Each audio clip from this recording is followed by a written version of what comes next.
يا دوا العيانة اشتقنا لك والهوى نادانا والهوى نادانا. يا طيبة يا طيبة يا دوا العيانة اشتقنا لك والهوى نادانا والهوى نادانا. لما سار المركب ناساني ساروا الدمع ما جفاني أخذوا قلبي مع جناني. يا طيبة يتيم الولهانا يتيم الولهانا. يا طيبة يا طيبة يا دوا العيانة اشتقنا لك والهوى نادانا والهوى نادانا. قبلتي بيت الله صابر علاني يوما لك زائر. يا ترى هل تراني ناظر للكعبة وتغمرني بأمانة تغمرني بأمانة. يا طيبة يا طيبة يا طيبة يا دوا العيانة اشتقنا لك والهوى نادانا والهوى نادانا. نبينا أغلى أمنياتي أزورك لو مر بحياتي وبجوارك صلي صلاتي واذكر ربي واتلو القرآن واتلو القرآن. يا طيبة يا طيبة يا دوا العيانة اشتقنا لك والهوى نادانا والهوى نادانا. بشراكي المدينة بشراكي بقدوم الهادي يا بشراكي. فهل لي مأوى في حماك أتمنى فالنور سبانا سبانا نوركم سبانا. يا طيبة يا طيبة يا طيبة يا دوا العيانة اشتقنا لك والهوى نادانا والهوى نادانا.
أعوذ بالله من الشيطان الرجيم.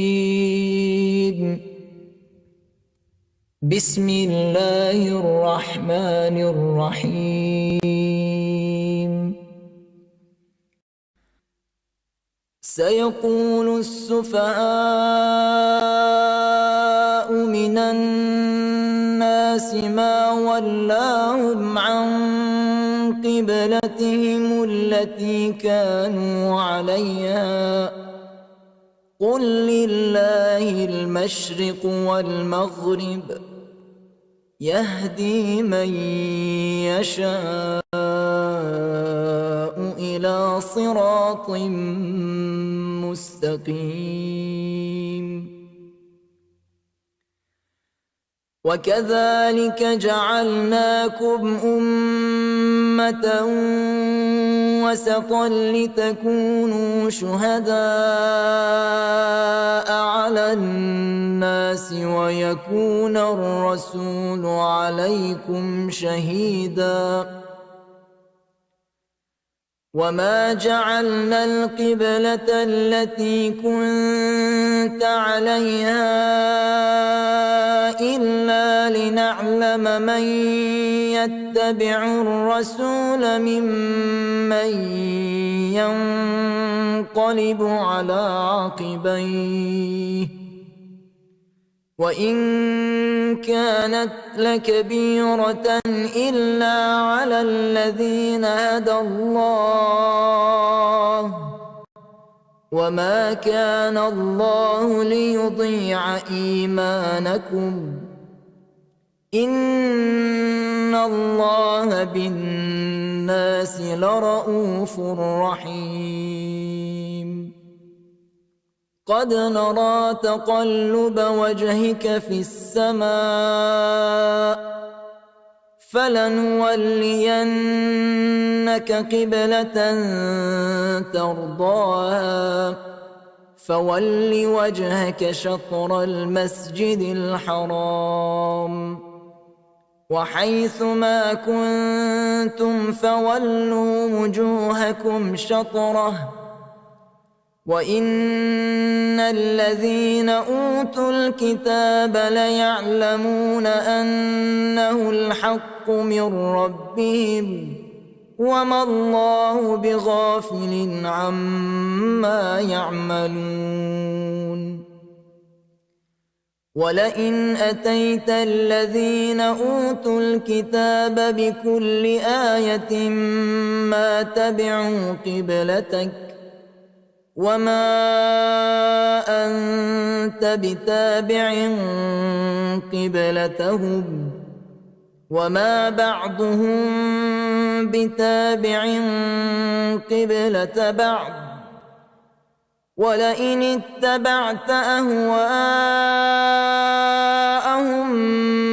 من بعد ما جاءك من العلم إنك إذا لمن الظالمين.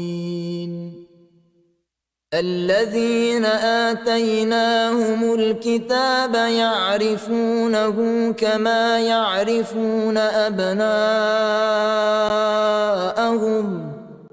وإن فريقا منهم ليكتمون الحق وهم يعلمون. الحق من ربك فلا تكونن من الممترين.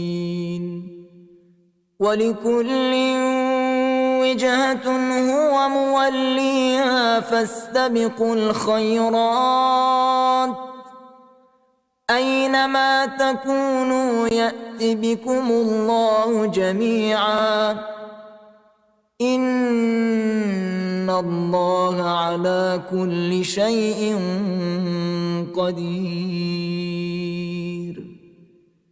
ومن حيث خرجت فول وجهك شطر المسجد الحرام وإنه للحق من ربك وما الله بغافل عما تعملون.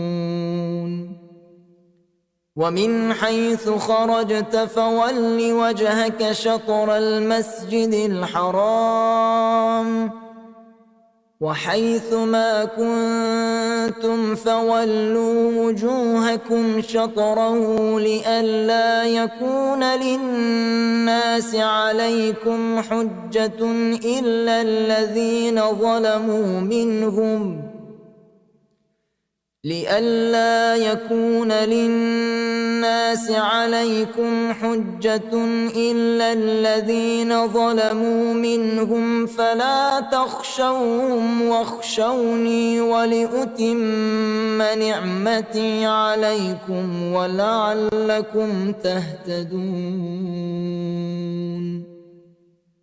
كما أرسلنا فيكم رسولا منكم يتلو عليكم آياتنا ويزكيكم ويعلمكم الكتاب والحكمة يتلو عليكم آياتنا ويزكيكم ويعلمكم الكتاب والحكمة ويعلمكم ما لم تكونوا تعلمون فاذكروني أذكركم واشكروا لي ولا تكفرون يا أيها الذين آمنوا استعينوا بالصبر والصلاة إن الله مع الصابرين ولا تقولوا لمن يقتل في سبيل الله أموات بل أحياء ولكن لا تشعرون ولنبلونكم بشيء من الخوف والجوع ونقص من الأموال والأنفس والثمرات وبشر الصابرين الذين إذا أصابتهم مصيبة قالوا إنا لله وإنا إليه راجعون أولئك عليهم صلوات من ربهم ورحمة وأولئك هم المهتدون إن الصفا والمروة من شعائر الله فمن حج البيت أو اعتمر فلا جناح عليه أن يطوف بهما ومن تطوع خيرا فإن الله شاكر عليم إن الذين يكتمون ما أنزلنا من البينات والهدى من بعد ما بيناه للناس في الكتاب أولئك يلعنهم الله ويلعنهم اللاعنون إلا الذين تابوا وأصلحوا وبينوا فأولئك أتوب عليهم وأنا التواب الرحيم إن الذين كفروا وماتوا وهم كفار أولئك عليهم لعنة الله والملائكة والناس أجمعين خالدين فيها لا يخفف عنهم العذاب ولا هم ينظرون وإلهكم إله واحد لا إله إلا هو الرحمن الرحيم إن في خلق السماوات والأرض واختلاف الليل والنهار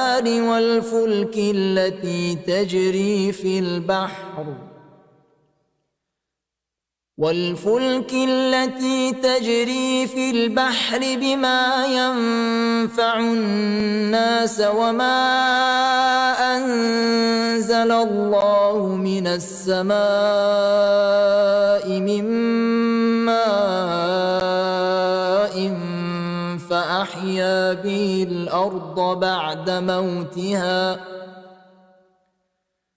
فأحيا به الأرض بعد موتها وبث فيها من كل دابة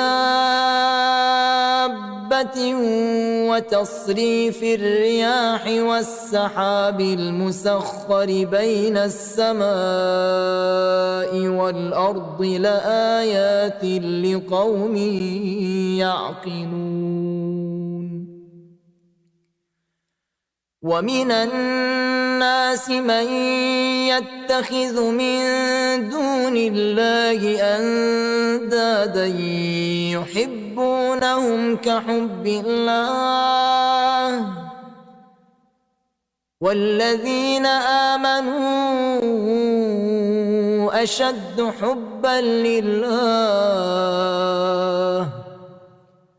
ولو يرى الذين ظلموا إذ يرون العذاب أن القوة لله جميعا وأن الله شديد العذاب إذ تبرأ الذين اتبعوا من الذين اتبعوا ورأوا العذاب وتقطعت بهم الأسباب وقال الذين اتبعوا لو أن لنا كرة فنتبرأ منهم كما تبرأوا منا كذلك يريهم الله أعمالهم حسرات عليهم وما هم بخارجين من النار يا أيها الناس كلوا مما في الأرض حلالا طيبا ولا تتبعوا خطوات الشيطان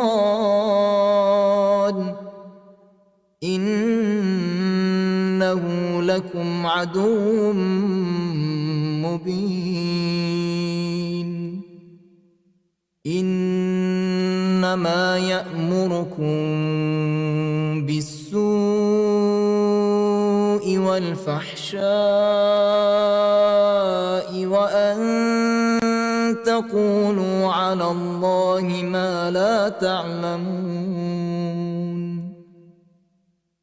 وإذا قيل لهم اتبعوا ما أنزل الله قالوا بل نتبع ما ألفينا عليه آباءنا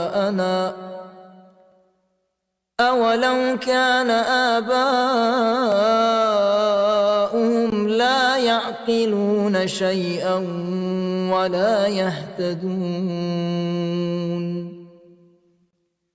ومثل الذين كفروا كمثل الذي ينعق بما لا يسمع إلا دعاء ونداء صم بكم عمي فهم لا يعقلون يا أيها الذين آمنوا كلوا من طيبات ما رزقناكم واشكروا لله إن كنتم إياه تعبدون إنما حرم عليكم الميتة والدم ولحم الخنزير وما أهل به لغير الله فمن اضطر غير باغ ولا عاد فلا إثم عليه إن الله غفور رحيم إن الذين يكتمون ما أنزل الله من الكتاب ويشترون به ثمنا قليلا أولئك ما يأكلون في بطونهم إلا النار أولئك ما يأكلون في بطونهم إلا النار ولا يكلمهم الله يوم القيامة ولا يزكيهم ولهم عذاب أليم أولئك الذين اشتروا الضلالة بالهدى والعذاب بالمغفرة فما أصبرهم على النار ذلك بأن الله نزل الكتاب بالحق وإن الذين اختلفوا في الكتاب لفي شقاق بعيد ليس البر أن تولوا وجوهكم قبل المشرق والمغرب ولكن البر من آمن بالله واليوم الآخر ولكن البر من آمن بالله واليوم الآخر والملائكة والكتاب والنبيين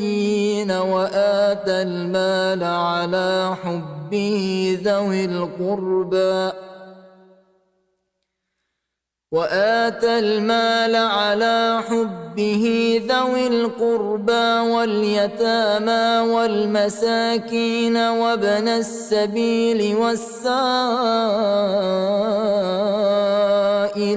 وفي الرقاب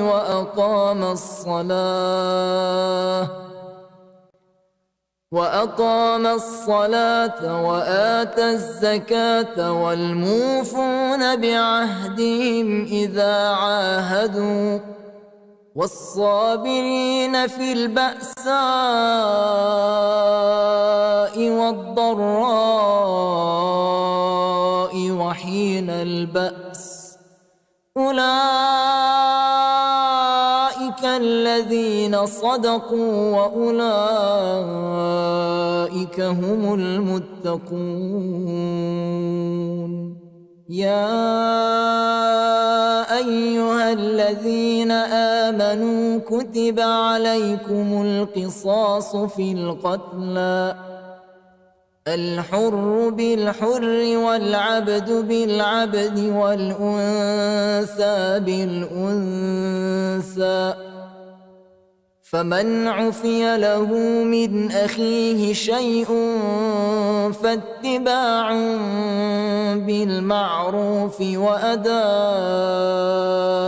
إليه بإحسان، ذلك تخفيف من ربكم ورحمة، فمن اعتدى بعد ذلك فله عذاب أليم. ولكم في القصاص حياة يا أولي الألباب لعلكم تتقون. كتب عليكم إذا حضر أحدكم الموت إن ترك خيرا الوصية للوالدين والأقربين بالمعروف حقا على المتقين، فمن بدله بعدما سمعه فإنما إثمه على الذين يبدلونه، إن الله سميع عليم.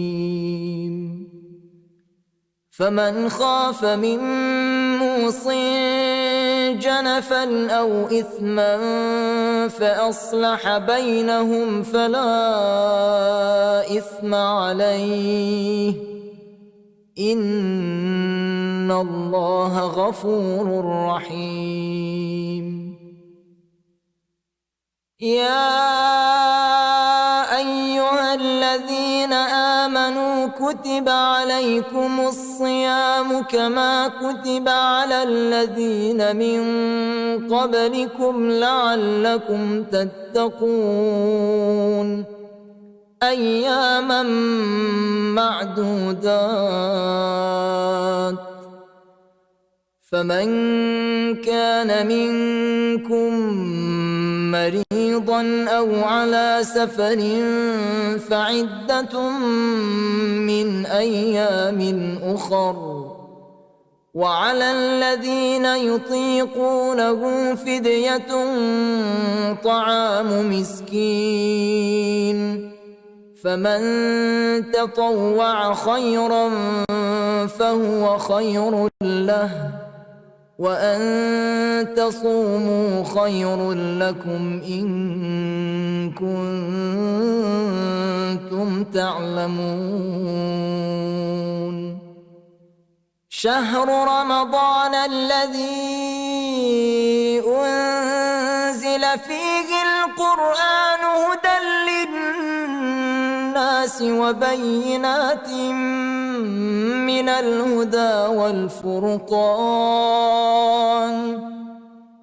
فمن شهد منكم الشهر فليصمه، ومن كان مريضا أو على سفر فعدة من أيام أخر، يريد الله بكم اليسر ولا يريد بكم العسر، ولتكملوا العدة ولتكبروا الله على ما هداكم ولعلكم تشكرون.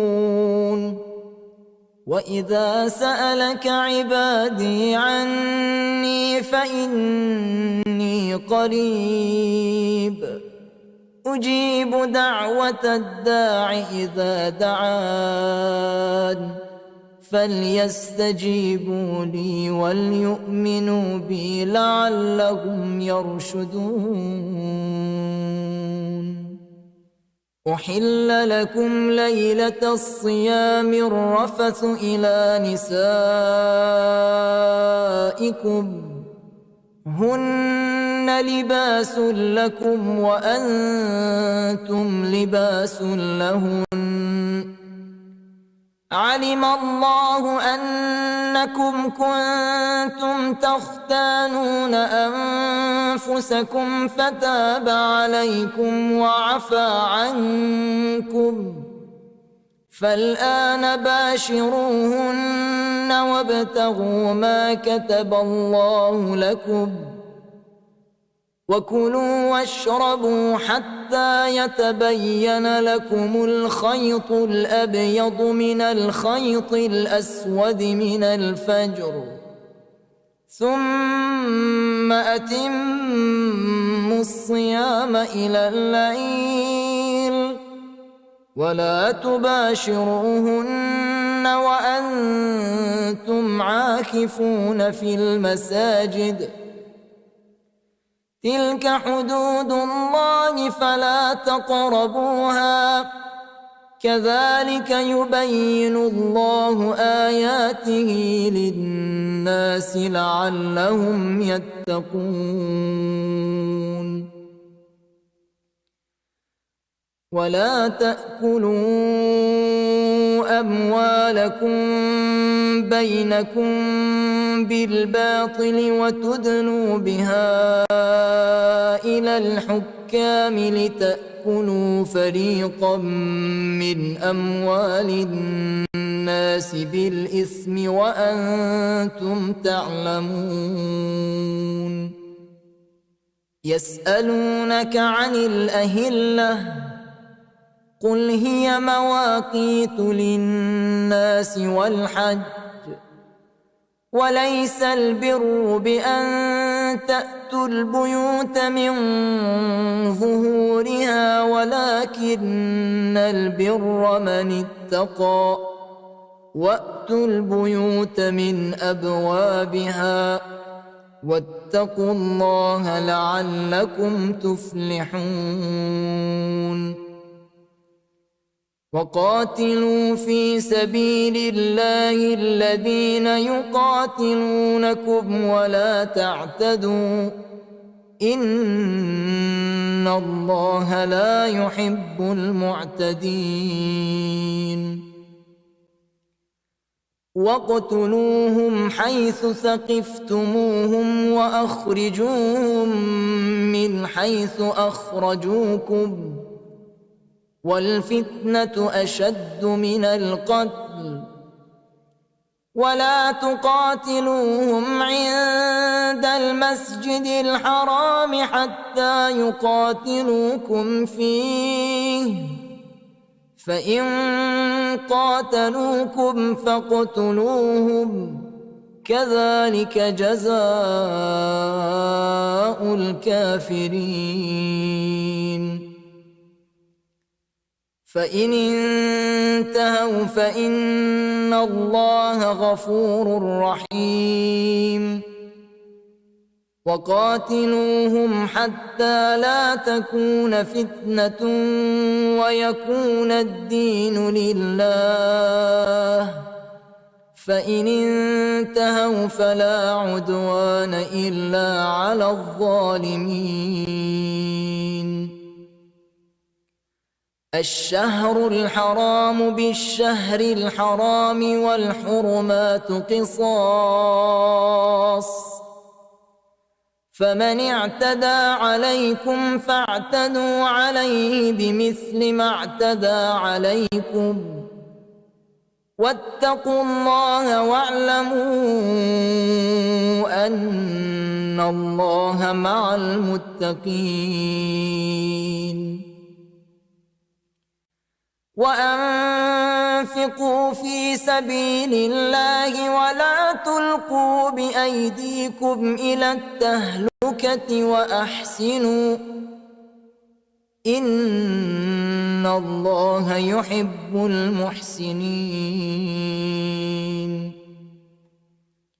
وأتموا الحج والعمرة لله، فإن أحصرتم فما استيسر من الهدي، ولا تحلقوا رؤوسكم حتى يبلغ الهدي محله، فمن كان منكم مريضا أو به أذى من رأسه ففدية من صيام أو صدقة أو نسك، فإذا أمنتم فمن تمتع بالعمرة إلى الحج فما استيسر من الهدي، فمن لم يجد فصيام 3 أيام في الحج و7 إذا رجعتم، تلك 10 كاملة، ذلك لمن لم يكن أهله حاضر المسجد الحرام، واتقوا الله واعلموا أن الله شديد العقاب.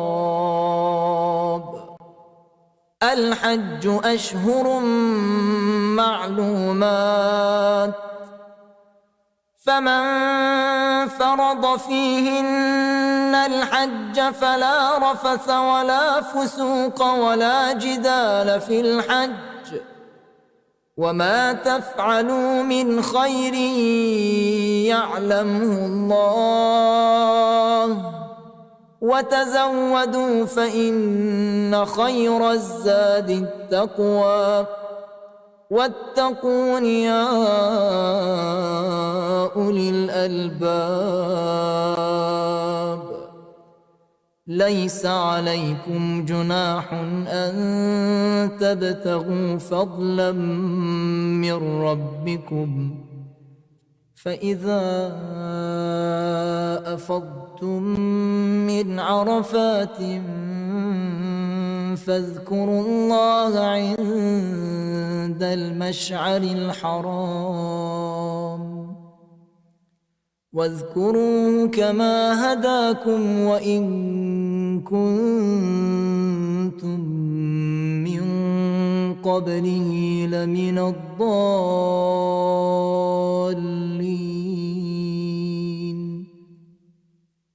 ثم أفيضوا من حيث أفاض الناس واستغفروا الله، إن الله غفور رحيم. فإذا قضيتم مناسككم فاذكروا الله كذكركم آباءكم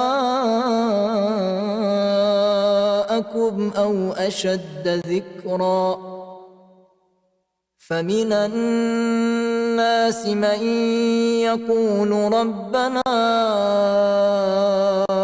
آتنا في الدنيا وما له في الآخرة من خلاق، ومنهم من يقول ربنا آتنا في الدنيا حسنة وفي الآخرة حسنة وقنا عذاب النار. أولئك لهم نصيب مما كسبوا والله سريع الحساب. واذكروا الله في أيام معدودات، فمن تعجل في يومين فلا إثم عليه، ومن تأخر فلا إثم عليه لمن اتقى، واتقوا الله واعلموا أنكم إليه تحشرون. ومن الناس من يعجبك قوله في الحياة الدنيا ويشهد الله على ما في قلبه وهو ألد الخصام. وإذا تولى سعى في الأرض ليفسد فيها ويهلك الحرث والنسل والله لا يحب الفساد. وإذا قيل له اتق الله أخذته العزة بالإثم فحسبه جهنم ولبئس المهاد. ومن الناس من يشري نفسه ابتغاء مرضات الله والله رؤوف بالعباد. يا أيها الذين آمنوا ادخلوا في السلم كافة ولا تتبعوا خطوات الشيطان إنه لكم عدو مبين. فإن زللتم من بعد ما جاءتكم البينات فاعلموا أن الله عزيز حكيم. هل ينظرون إلا أن يأتيهم الله في ظلل من الغمام والملائكة وقضي الأمر وإلى الله ترجع الأمور. سل بني إسرائيل كم آتيناهم من آية بينة ومن يبدل نعمة الله من بعد ما جاءته فإن الله شديد العقاب. زين للذين كفروا الحياة الدنيا ويسخرون من الذين آمنوا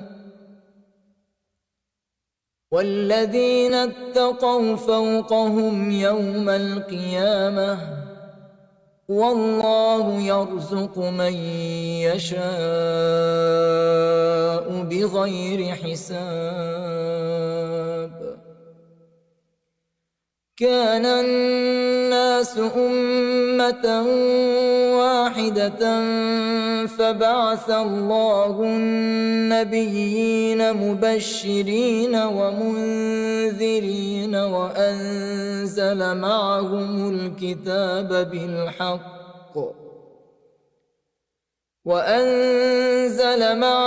الكتاب بالحق ليحكم بين الناس فيما اختلفوا فيه وما اختلف فيه إلا الذين أوتوه من بعد ما جاءتهم البينات بغيا بينهم فهدى الله الذين آمنوا لما اختلفوا فيه من الحق بإذنه والله يهدي من يشاء إلى صراط مستقيم. أم حسبتم أن تدخلوا الجنة ولما يأتكم مثل الذين خلوا من قبلكم مستهم البأساء والضراء وزلزلوا حتى يقول الرسول والذين آمنوا معه متى نصر الله ألا إن نصر الله قريب. يسألونك ماذا ينفقون قل ما أنفقتم من خير فللوالدين والأقربين واليتامى والمساكين وابن السبيل وما تفعلوا من خير فإن الله به عليم. كتب عليكم القتال وهو كره لكم وعسى أن تكرهوا شيئا وهو خير لكم وعسى أن تحبوا شيئا وهو شر لكم والله يعلم وأنتم لا تعلمون. يسألونك عن الشهر الحرام قتال فيه قل قتال فيه كبير وصد عن سبيل الله وكفر به والمسجد الحرام وإخراج أهله منه أكبر عند الله والفتنة أكبر من القتل ولا يزالون يقاتلونكم حتى يردوكم عن دينكم إن استطاعوا ومن يرتدد منكم عن دينه فيمت وهو كافر فأولئك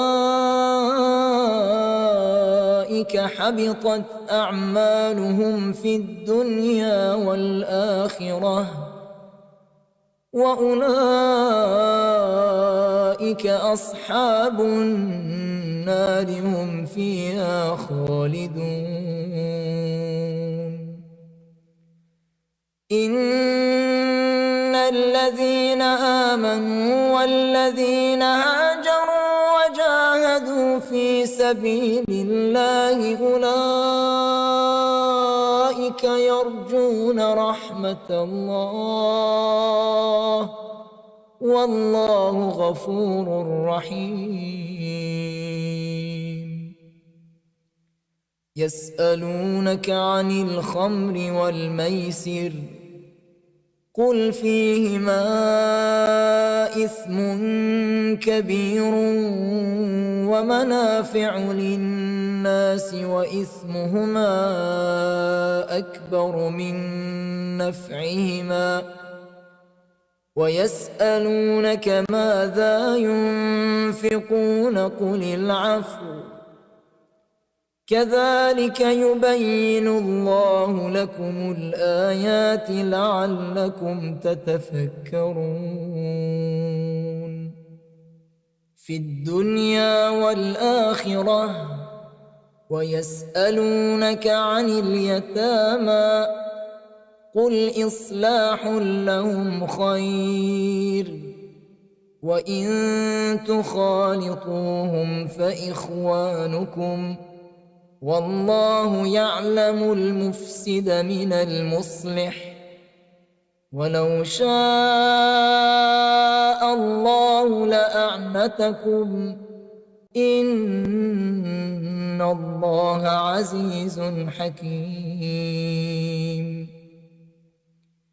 ولا تنكحوا المشركات حتى يؤمنن ولأمة مؤمنة خير من مشركة ولو أعجبتكم ولا تنكحوا المشركين حتى يؤمنوا ولعبد مؤمن خير من مشرك ولو أعجبكم أولئك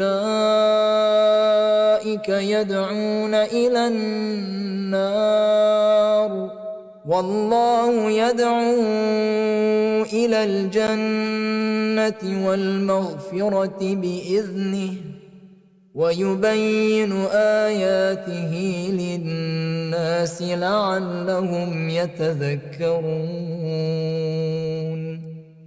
ويسألونك عن المحيض قل هو أذى فاعتزلوا النساء في المحيض ولا تقربوهن حتى يطهرن فإذا تطهرن فأتوهن من حيث أمركم الله إن الله يحب التوابين ويحب المتطهرين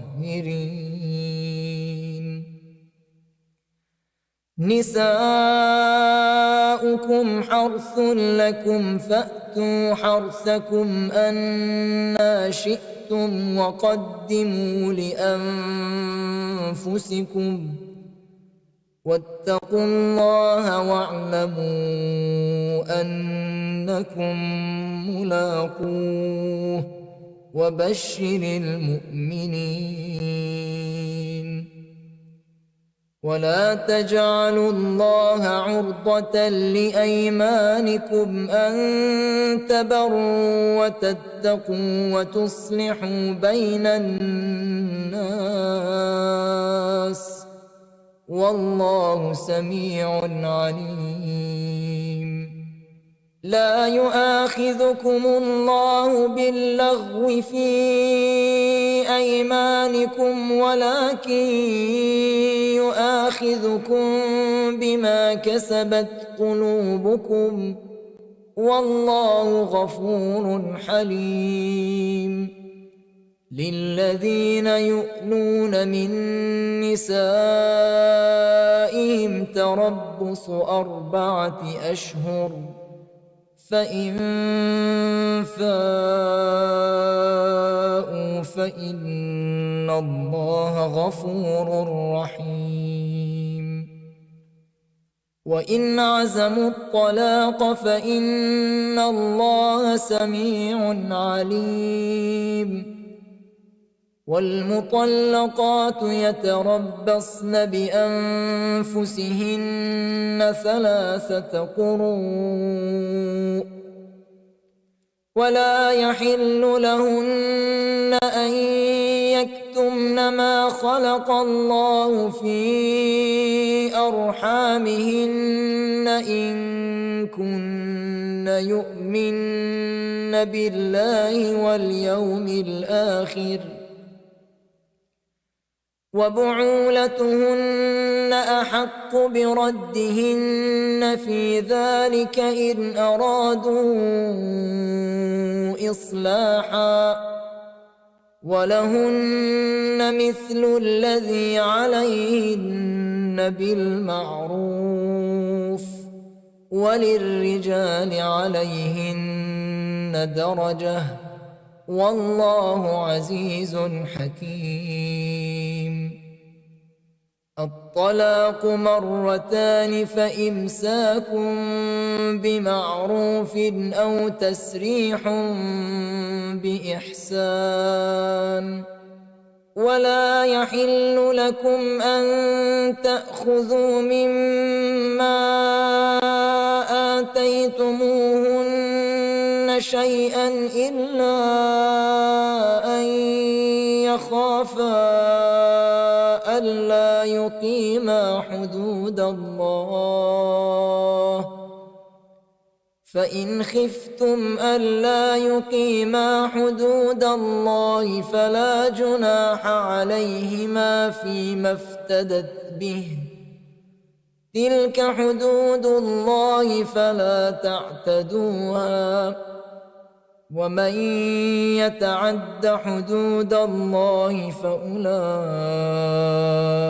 هم الظالمون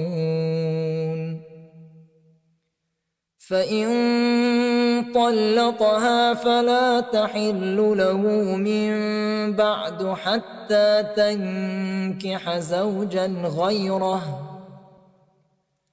فإن طلقها فلا جناح عليهما أن يتراجعا إن ظنا أن يقيما حدود الله وتلك حدود الله يبينها لقوم يعلمون وإذا طلقتم النساء فبلغن أجلهن فأمسكوهن بمعروف أو سرحوهن بمعروف ولا تمسكوهن ضرارا لتعتدوا ومن يفعل ذلك فقد ظلم نفسه ولا تتخذوا آيات الله هزوا واذكروا نعمة الله عليكم وما أنزل عليكم من الكتاب والحكمة يعظكم به واتقوا الله واعلموا أن الله بكل شيء عليم وإذا طلقتم النساء فبلغن أجلهن فلا تعضلوهن أن ينكحن أزواجهن إذا تراضوا بينهم بالمعروف ذلك يوعظ به من كان منكم يؤمن بالله واليوم الآخر ذلكم أزكى لكم وأطهر والله يعلم وأنتم لا تعلمون والوالدات يرضعن أولادهن حولين كاملين لمن أراد أن يتم الرضاعة وعلى المولود له رزقهن وكسوتهن بالمعروف لا تكلف نفس إلا وسعها لا تضار والدة بولدها ولا مولود له بولده وعلى الوارث مثل ذلك فإن أرادا فصالا عن تراض منهما وتشاور فلا جناح عليهما وإن أردتم أن تسترضعوا أولادكم فلا جناح عليكم إذا سلمتم ما آتيتم بالمعروف واتقوا الله واعلموا أن الله بما تعملون بصير والذين يتوفون منكم ويذرون أزواجا يتربصن بأنفسهن 4 أشهر وعشرا فإذا بلغن أجلهن فلا جناح عليكم فيما فعلن في أنفسهن بالمعروف والله بما تعملون خبير. ولا جناح عليكم فيما عرضتم به من خطبة النساء أو أكننتم في أنفسكم علم الله أنكم ستذكرونهن ولكن لا تواعدوهن سرا إلا أن تقولوا قولا معروفا ولا تعزموا عقدة النكاح حتى يبلغ الكتاب أجله واعلموا أن الله يعلم ما في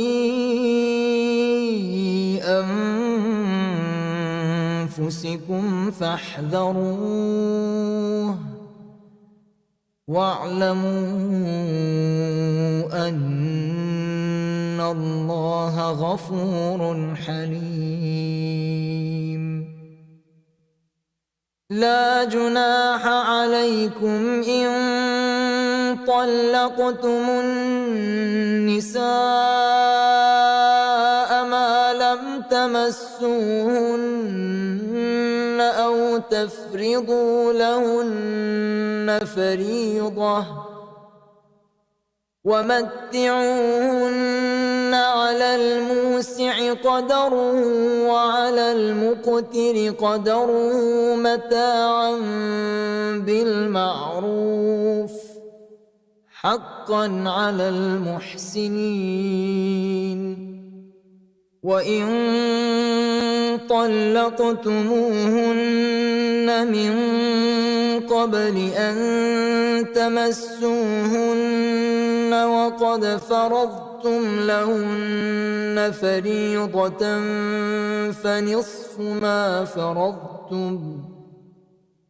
فنصف ما فرضتم إلا أن يعفون أو يعفو الذي بيده عقدة النكاح وأن تعفوا أقرب للتقوى ولا تنسوا الفضل بينكم إن الله بما تعملون بصير. حافظوا على الصلوات والصلاة الوسطى وقوموا لله قانتين. فإن خفتم فرجالا أو ركبانا فإذا أمنتم فاذكروا الله كما علمكم ما لم تكونوا تعلمون. والذين يتوفون منكم ويذرون أزواجا وصية لأزواجهم متاعا إلى الحول غير إخراج فإن خرجن فلا جناح عليكم فيما فعلن في أنفسهن من معروف والله عزيز حكيم. وللمطلقات متاع بالمعروف حقا على المتقين. كذلك يبين الله لكم آياته لعلكم تعقلون ألم تر إلى الذين خرجوا من ديارهم وهم ألوف حذر الموت فقال لهم الله موتوا ثم أحياهم إن الله لذو فضل على الناس ولكن أكثر الناس لا يشكرون وقاتلوا في سبيل الله واعلموا أن الله سميع عليم من ذا الذي يقرض الله قرضا حسنا فيضاعفه له أضعافا كثيرة والله يقبض ويبسط وإليه ترجعون ألم تر إلى الملأ من بني إسرائيل من بعد موسى إذ قالوا لنبي له ابعث لنا ملكا نقاتل في سبيل الله قال هل عسيتم إن كتب عليكم القتال ألا تقاتلوا قالوا وما لنا ألا نقاتل في سبيل الله وقد أخرجنا من ديارنا وأبنائنا فلما كتب عليهم القتال تولوا إلا قليلا منهم والله عليم بالظالمين وقال لهم نبيهم إن الله قد بعث لكم طالوت ملكا قالوا أنى يكون له الملك علينا ونحن أحق بالملك منه ولم يؤت سعة من المال قال إن الله اصطفاه عليكم وزاده بسطة في العلم والجسم والله يؤتي ملكه من يشاء والله واسع عليم وقال لهم نبيهم إن آية ملكه أن يأتيكم التابوت فيه سكينة من ربكم وبقية مما ترك آل موسى وآل هارون تحمله الملائكة إن في ذلك لآية لكم إن كنتم مؤمنين فلما فصل طالوت بالجنود قال إن الله مبتليكم بنهر قال إن الله مبتليكم بنهر فمن شرب منه فليس مني ومن لم يطعمه فإنه مني فمن شرب منه فليس مني ومن لم يطعمه فإنه مني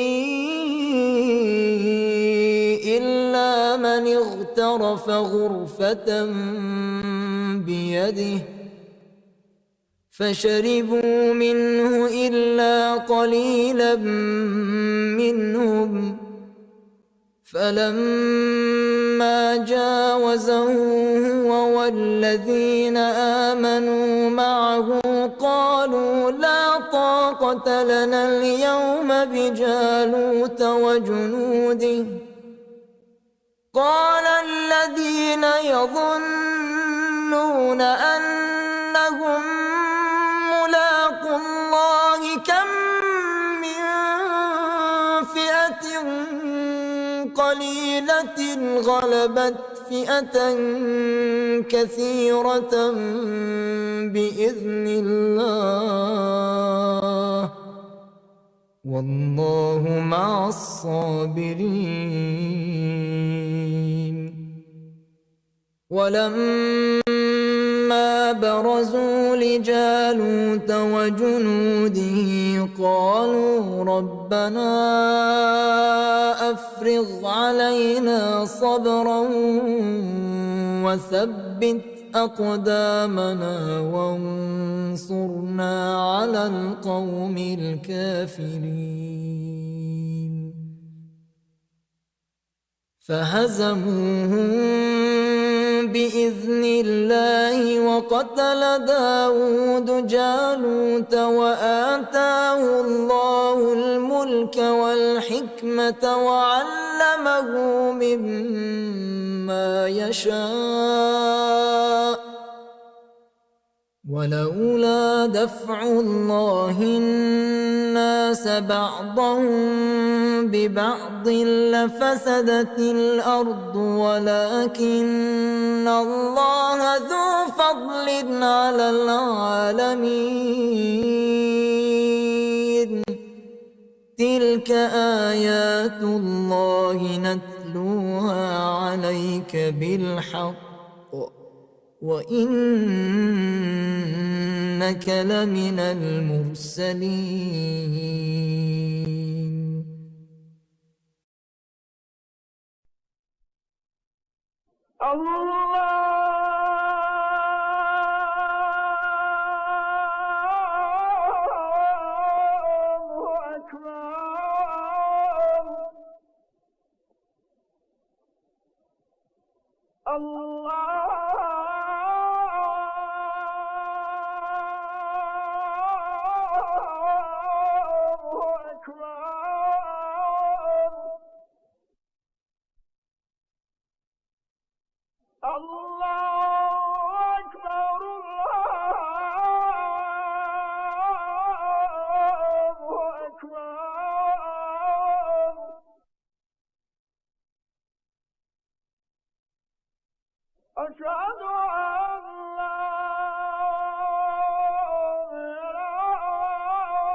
أشهد أن لا إله إلا الله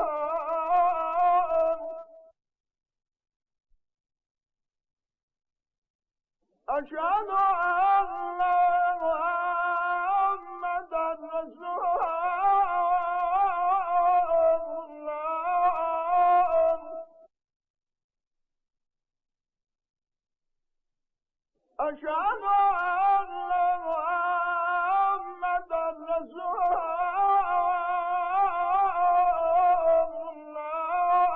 الله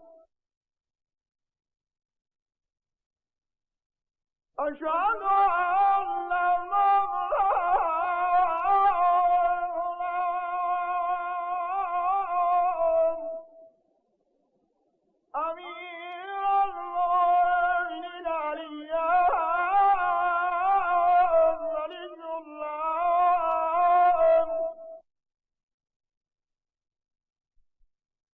أشهد أن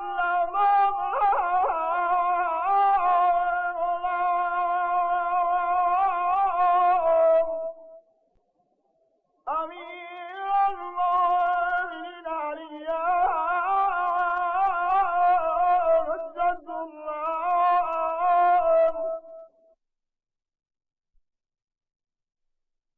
حي على السلام حي على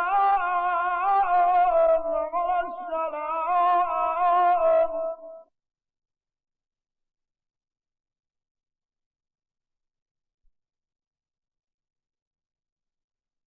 حي على الفلاح حي على الفلاح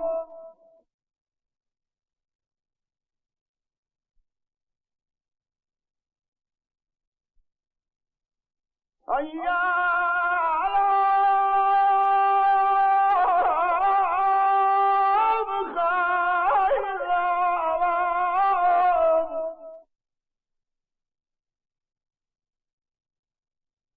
حي على بخير الأعلام الله أكبر الله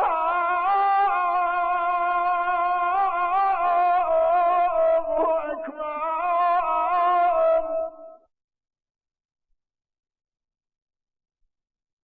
لا إله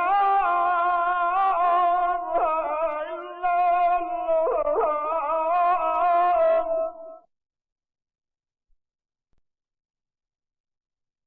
لا إله إلا الله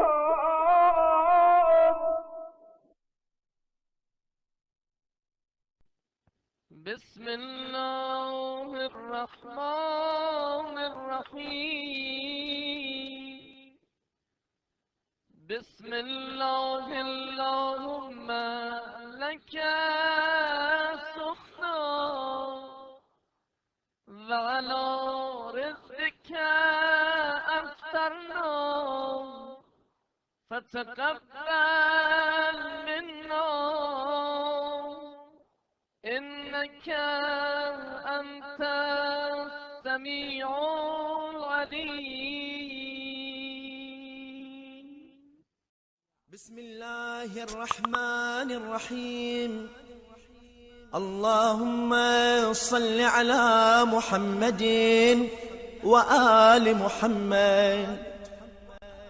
يا علي يا عظيم يا غفور يا رحيم، أنت الرب العظيم الذي ليس كمثله شيء وهو السميع البصير. وهذا شهر عظمته وكرمته وشرفته وفضلته على الشهور، وهو الشهر الذي فرضت صيامه علي، وهو شهر رمضان الذي أنزلت فيه القرآن هدى للناس وبينات من الهدى والفرقان. وجعلت فيه ليلة القدر وجعلتها خيرا من 1000 شهر، فيا ذا المن ولا يمن عليك، من علي بفكاك رقبتي من النار في من تمن عليه، وأدخلني الجنة برحمتك يا أرحم الراحمين. وصلى الله على خير خلقه محمد وآله الطيبين الطاهرين. بسم الله الرحمن الرحيم اللهم قربني فيه إلى مرضاتك وجنبني فيه من سخطك ونقماتك ووفقني فيه لقراءة آياتك برحمتك يا أرحم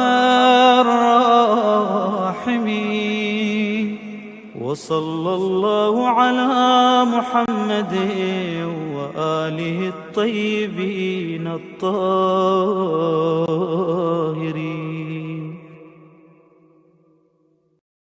Bismillah ar-Rahman ar-Rahim. Assalamu alaikum wa rahmatullahi wa barakatuh. Peace and blessings be upon you, brothers and sisters. Today is the second day of the month of Ramadan. Continuing our series of reading the dua, the daily du'as of the month of Ramadan together. Bismillah ar-Rahman ar-Rahim. The dua on the second day of the month of Ramadan is Allahumma qarribni fihi limardatik. O Allah, on this day, take me closer towards your pleasure, towards your satisfaction. وَجَنِّبْنِي فِيهِ مِنْ سَخَطِكَ وَنَقَمَاتِكَ, and keep me away from your anger and punishments. وَوَفِّقْنِي فِيهِ لِقَرَاءَةِ آيَاتِكَ, and grant me the opportunity to recite your verses of the Holy Quran. بِرَحْمَتِكَ يَا أَرْحَمَ الرَّاحِمِينَ, by your mercy, O the most merciful. One of the most prominent concerns of a believer is to constantly seek satisfaction of Allah subhanahu wa ta'ala. Eternal blessings are prepared for the believers in heaven. Yet the highest of these blessings is the satisfaction of Allah subhanahu wa ta'ala. The highest ni'mah is that Allah subhanahu wa ta'ala is pleased with us. According to verse 72 of Surah Tawbah, it says, وَعَدَ اللَّهُ الْمُؤْمِنِينَ وَالْمُؤْمِنَاتِ جَنَّاتٍ تَجْرِي مِنْ تَحْتِهَا الْأَنْهَارُ خَالِدِينَ فِيهَا وَمَسَاكِنَ طَيِّبَةً فِي جَنَّاتِ عَدْنٍ وَرِضْوَانٌ مِنَ اللَّهِ أَكْبَرُ ذَلِكَ هُوَ الْفَوْضُ الْعَظِيمُ. God has promised the believers gardens wherein streams flow and wherein they will live forever in the excellent mansions of the gardens of Eden. What is more important than all this for them is that God is pleased with them. Such is the supreme triumph. That is the most important concern of the mu'min, to seek satisfaction of Allah subhanahu wa ta'ala. Indeed, it is the most important prosperity for every lover to see that the beloved one is satisfied and pleased with them. And so is the believer. In order to obtain that satisfaction, one must be a mu'min to begin with. In order to obtain and gain satisfaction of Allah subhanahu wa ta'ala, first and foremost, you have to be a mu'min, or we have to be a mu'min. What are the conditions of iman, or demonstrating belief in practice? Some of the Quranic signs and attributions, some of the qualities mentioned for a mu'min in the Holy Quran are as follow. Humbleness in salat, being submissive to Allah subhanahu wa ta'ala in their prayers. They avoid impious conversations. If there's a place that there's ghibah going on, backbiting going on, they leave it. They show, they display, they demonstrate against lagv, against what is harmful, considered to be harmful talks and conversations, what are considered to be impious conversations. They have control over their tongues. They just don't let their tongues say whatever they want. Fulfilling their covenant.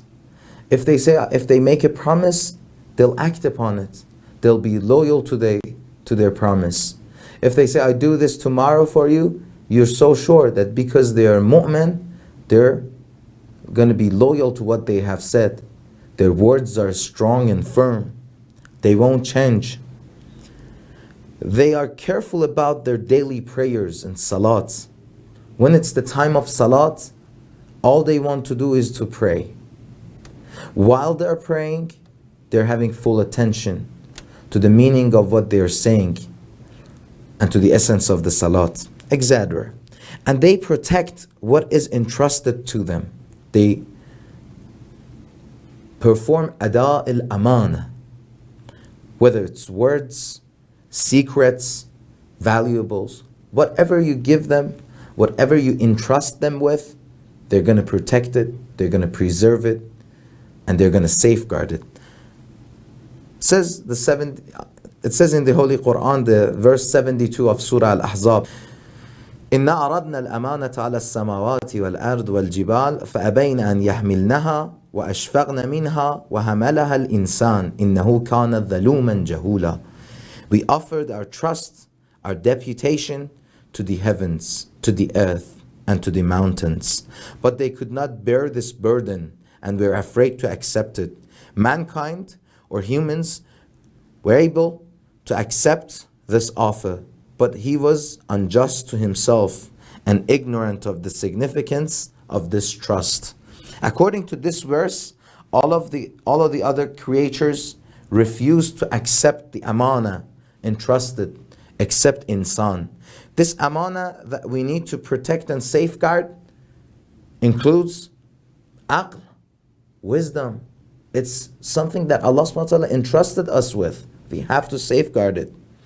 If Islam says drinking alcohol is not permissible, it's because it's damaging our aql and wisdom. And wisdom itself is holy. It has qidasa in Islam. Hurriya, freedom. Hurriya from freedom from committing sins. Freedom from being oppressed. Authority, ikhtiyar. These are some of the things Allah subhanahu wa ta'ala has entrusted us with. Allahumma qarribni fihi ila mardatik. Oh Allah, on this day, get me closer to achieve and gain your satisfaction. How to get there? This is the question. How to achieve the satisfaction of Allah subhanahu wa ta'ala? One of the recommendations of the Ma'asumin is this: look within yourself and see how you are satisfied with Allah subhanahu wa ta'ala. There's a beautiful hadith, it says, Ana inda dhanni abdi. I'm next to the opinion of my servant to me. If he has positive opinion about me, positive things will happen to them. If they have negative opinion about me, negative things will happen to them. This is very important, to have positive opinion about Allah subhanahu wa ta'ala. And that to be able to have positive opinion about Allah subhanahu wa ta'ala is one of the signs that Allah subhanahu wa ta'ala is satisfied with us. Most of the times we see these two groups very frequently in our lives. Some of the people, they just have negative opinion about Allah subhanahu wa ta'ala. Anything happens to them, they keep complaining to Allah subhanahu wa ta'ala. The other group, usually the group of the true believers, they always thank Allah subhanahu wa ta'ala. They always appreciate what they have. They are always grateful for what they have. They always thank Allah subhanahu wa ta'ala in difficulties, distress, tribulations. These days we are all battling with coronavirus, COVID-19. We're in quarantine at home. We're in lockdowns everywhere in the world. We can thank Allah subhanahu wa ta'ala for being healthy, for alhamdulillah being safe. Or we can keep complaining, oh Allah, I lost my job. Oh Allah, I'm tired of staying at home. Whatever that is. Some of the hadith are saying some of the examples of the signs of satisfaction of Allah subhanahu wa ta'ala and dissatisfaction of Him. Imam Baqir alayhi salam, he says, the satisfaction of Allah subhanahu wa ta'ala is light within obedience from Imam after knowing him. In another hadith from Amir al-Mu'mineen, he says, the sign of the satisfaction of Allah subhanahu wa ta'ala from his servant is the satisfaction of servant to whatever his destiny is. Whatever that happens to him, he is grateful. Another one from the Prophet of Islam sallallahu alayhi wa sallam, he says, the satisfaction of Allah subhanahu wa ta'ala is light within the satisfaction of parents.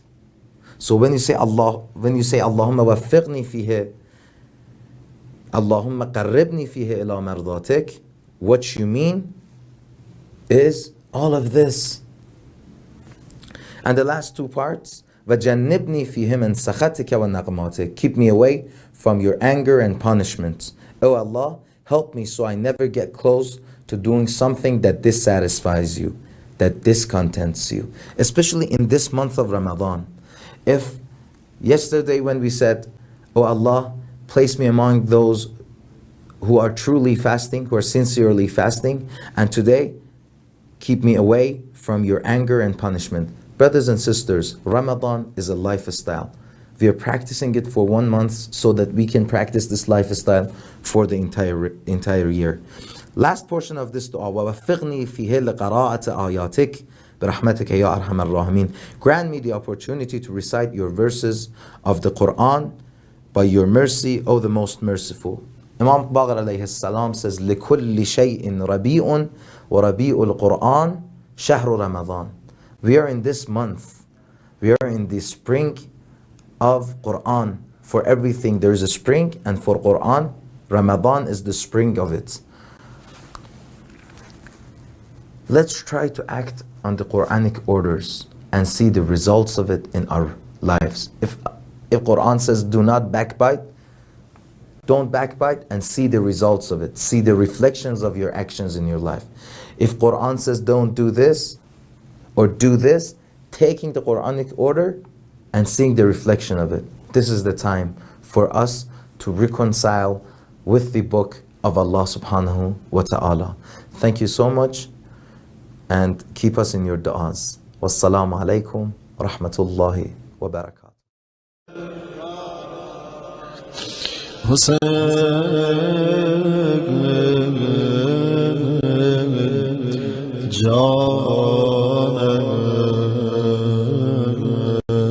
امشب با زبان علی مرتضی با خدا مناجات کنیم که تو مسجد کوفه می نشست ناله می زدش میریم این جملات و زمزمه می کرد اللهم إني أسألك الأمان يوم لا ينفع مال ولا بنون إلا من أتى الله بقلب سليم وأسألك الأمان يوم يعض الظالم على يديه يقول يا ليتني اتخذت مع الرسول سبيلا وأسألك الأمان يوم يعرف المجرمون بسيماهم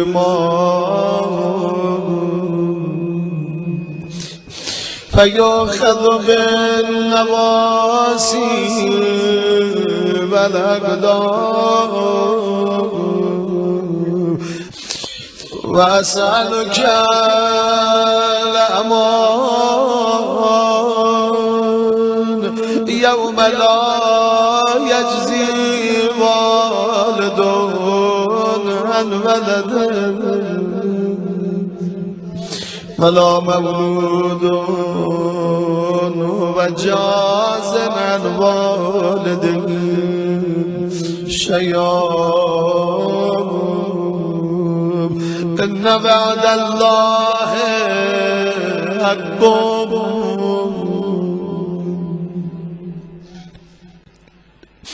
وأسألك الأمان يوم لا ينفع الظالمين معذرتهم ولهم اللعنة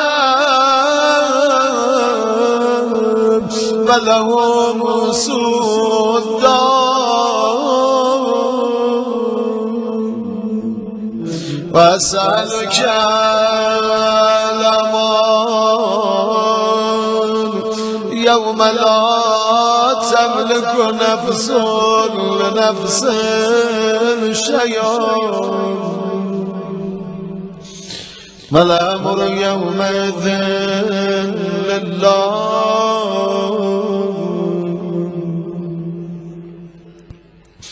وأسألك الأمان يوم يفر المرء من أخيه وأمه وأبيه وصاحبته وبنيه لكل امرئ منهم يومئذ شأن يغنيه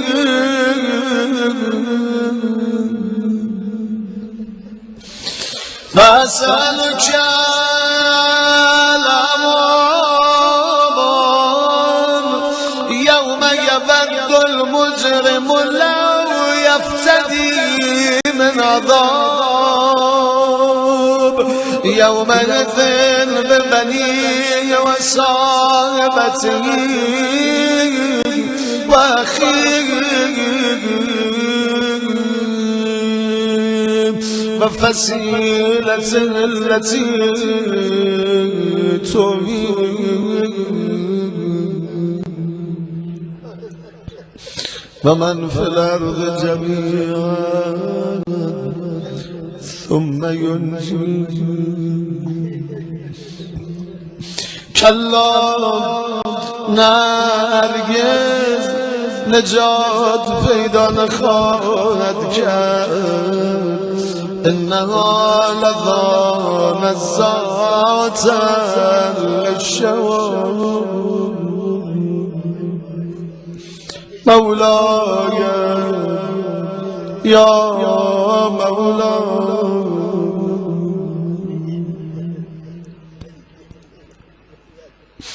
مولاي يا مولاي أنت المولى وأنا العبد وهل يرحم العبد إلا المولى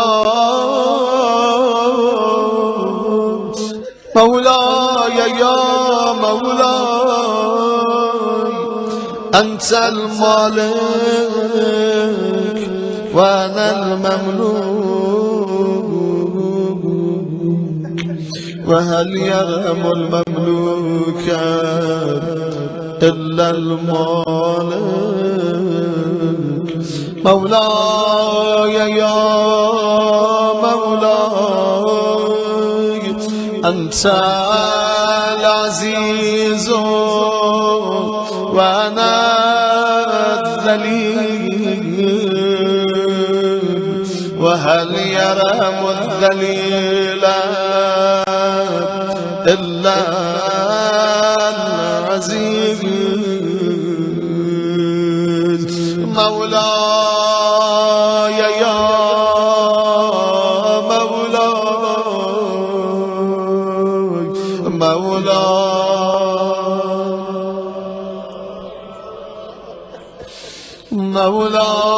مولاي يا مولاي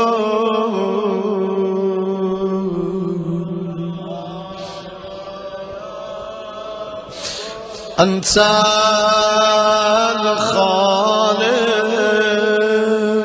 وأنا المخلوق وهل يرحم المخلوقات إلا الخالق مولاي يا مولاي أنت العظيم وأنا الحقير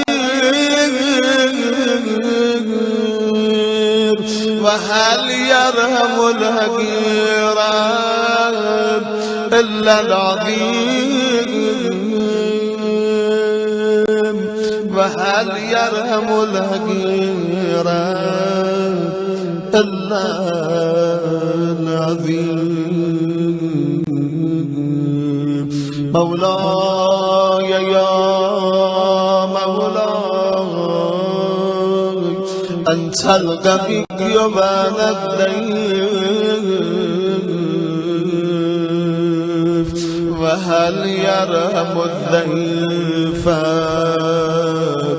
إلا القوي مولاي يا مولاي أنت الغني وأنا الفقير وهل يرحم الفقير إلا الغني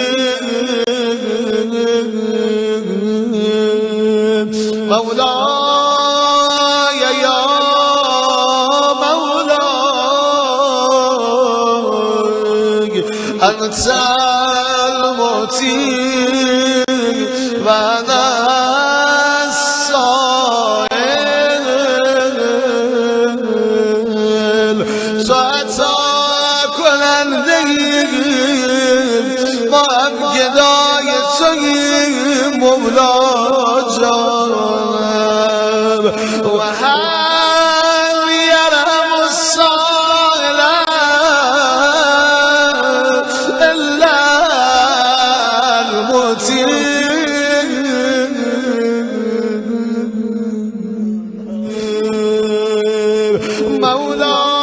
مولاي يا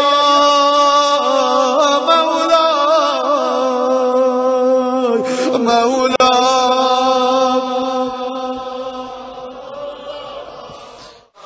أنت الحي وأنا الميت وهل يرحم الميت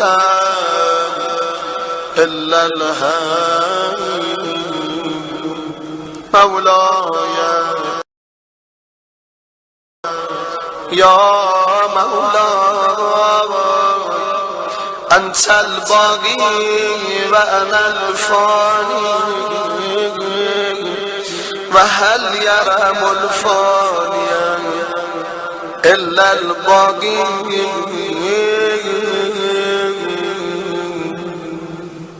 مولاي يا مولاي أنت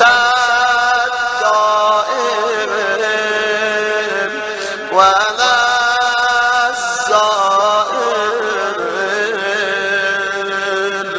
وهل يرحم الزائر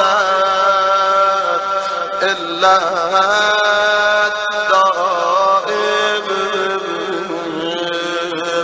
مولاي يا مولاي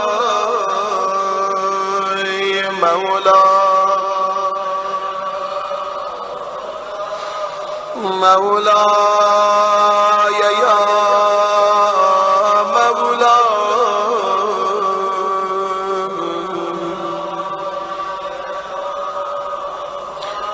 أنت الرازق وأنا المرزوق وهل يرحم المرزوق إلا الرازق مولاي يا مولاي أنت الجواد وأنا البخيل وهل يرم البخيل إلا الجواد مولاه أنت المعافي وأنا المبتلى وهل يرم المبتلى إلا المعافي مولاي يا مولاي أنت الكبير وأنا الصغير وهل يرم الصغير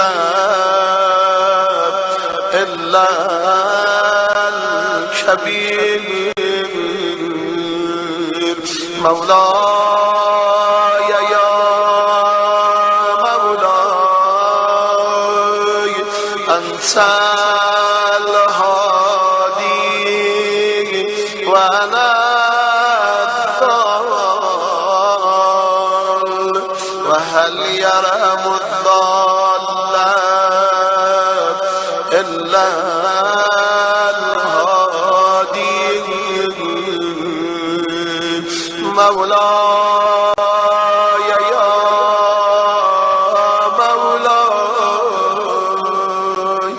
مولاي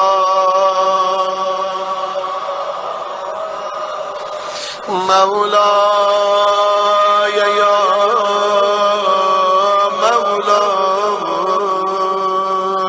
مولاي أنت الرحمن وأنا المرحوم وهل يرم المرحوم إلا الرحمن مولاي يا مولاي أنت السلطان وأنا الممتحن وهل يرم الممتحن إلا السلطان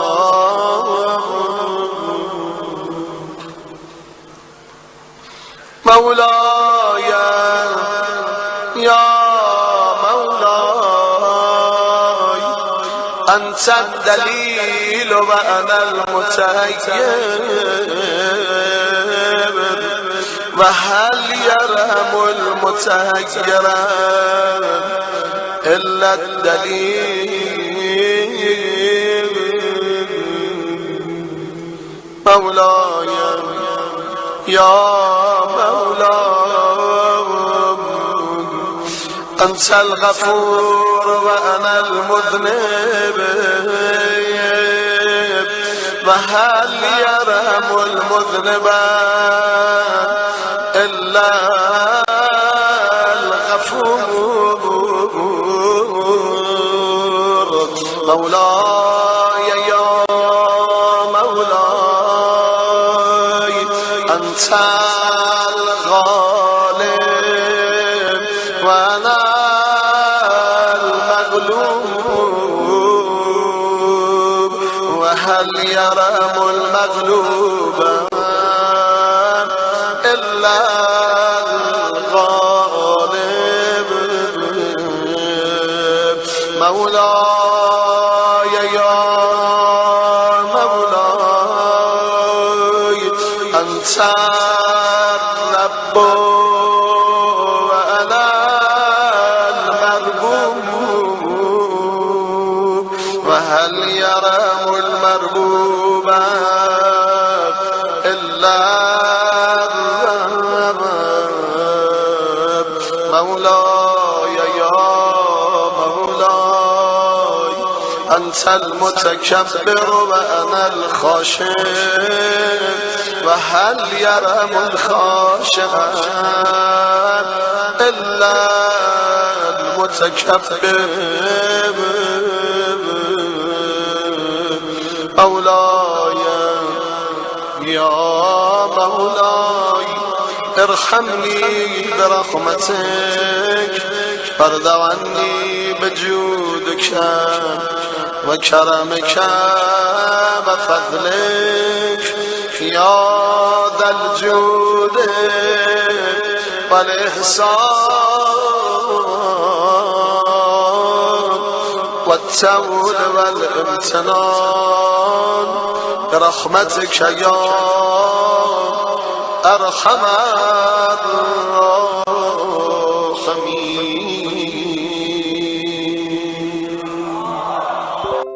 بسم الله الرحمن الرحيم. اللهم إني أفتتح الثناء بحمدك وأنت مسدد للصواب بمنك، وأيقنت أنك أنت أرحم الراحمين في موضع العفو والرحمة، وأشد المعاقبين في موضع النكال والنقمة، وأعظم المتجبرين في موضع الكبرياء والعظمة. اللهم أذنت لي في دعائك ومسألتك، فاسمع يا سميع مدحتي، وأجب يا رحيم دعوتي، وأغل يا غفور عثرتي. فكم يا إلهي من كربة قد فرجتها، وهموم قد كشفتها، وعثرة قد أغلتها، ورحمة قد نشرتها، وحلقة بلاء قد فككتها. الحمد لله الذي لم يتخذ صاحبة ولا ولدا، ولم يكن له شريك في الملك، ولم يكن له ولي من الظلم، وكبره تكبيرا. الحمد لله بجميع محامده كلها، على جميع نعمه كلها. الحمد لله الذي لا مضاد له في ملكه، ولا منازع له في أمره. الحمد لله الذي لا شريك له في خلقه، ولا شبيه له في عظمته. الحمد لله الفاشي في الخلق أمره وحمده، الظاهر بالكرم مجده، الباسط بالجود يده، الذي لا تنقص خزائنه ولا تزيده كثرة العطاء إلا جودا وكرما. إنه هو العزيز الوهاب. اللهم إني أسألك قليلا من كثير، مع حاجة بي إليه عظيمة، وغناك عنه قديم، وهو عندي كثير، وهو عليك سهل يسير. اللهم إن عفك عن ذنبي، وتجاوزك عن خطيئتي، وصفحك عن ظلمي، وسترك على قبيح عملي، وحلمك عن كثير جرمي، عندما كان من خطئي وعمدي أطمعني في أن أسألك ما لا أستوجبه منك، الذي رزقتني من رحمتك، وأريتني من قدرتك، وعرفتني من إجابتك، فصرت أدعوك آمنا وأسألك مستأنسا، لا خائفا ولا وجلا، مدلا عليك فيما قصدت فيه إليك. فإن أبت عني عتبت بجهلي عليك، ولعل الذي يبطى عني هو خير لي لعلمك بعاقبة الأمور. فلم أر مولا كريما أصبر على عبد اللئيم منك علي يا رب. إنك تدعوني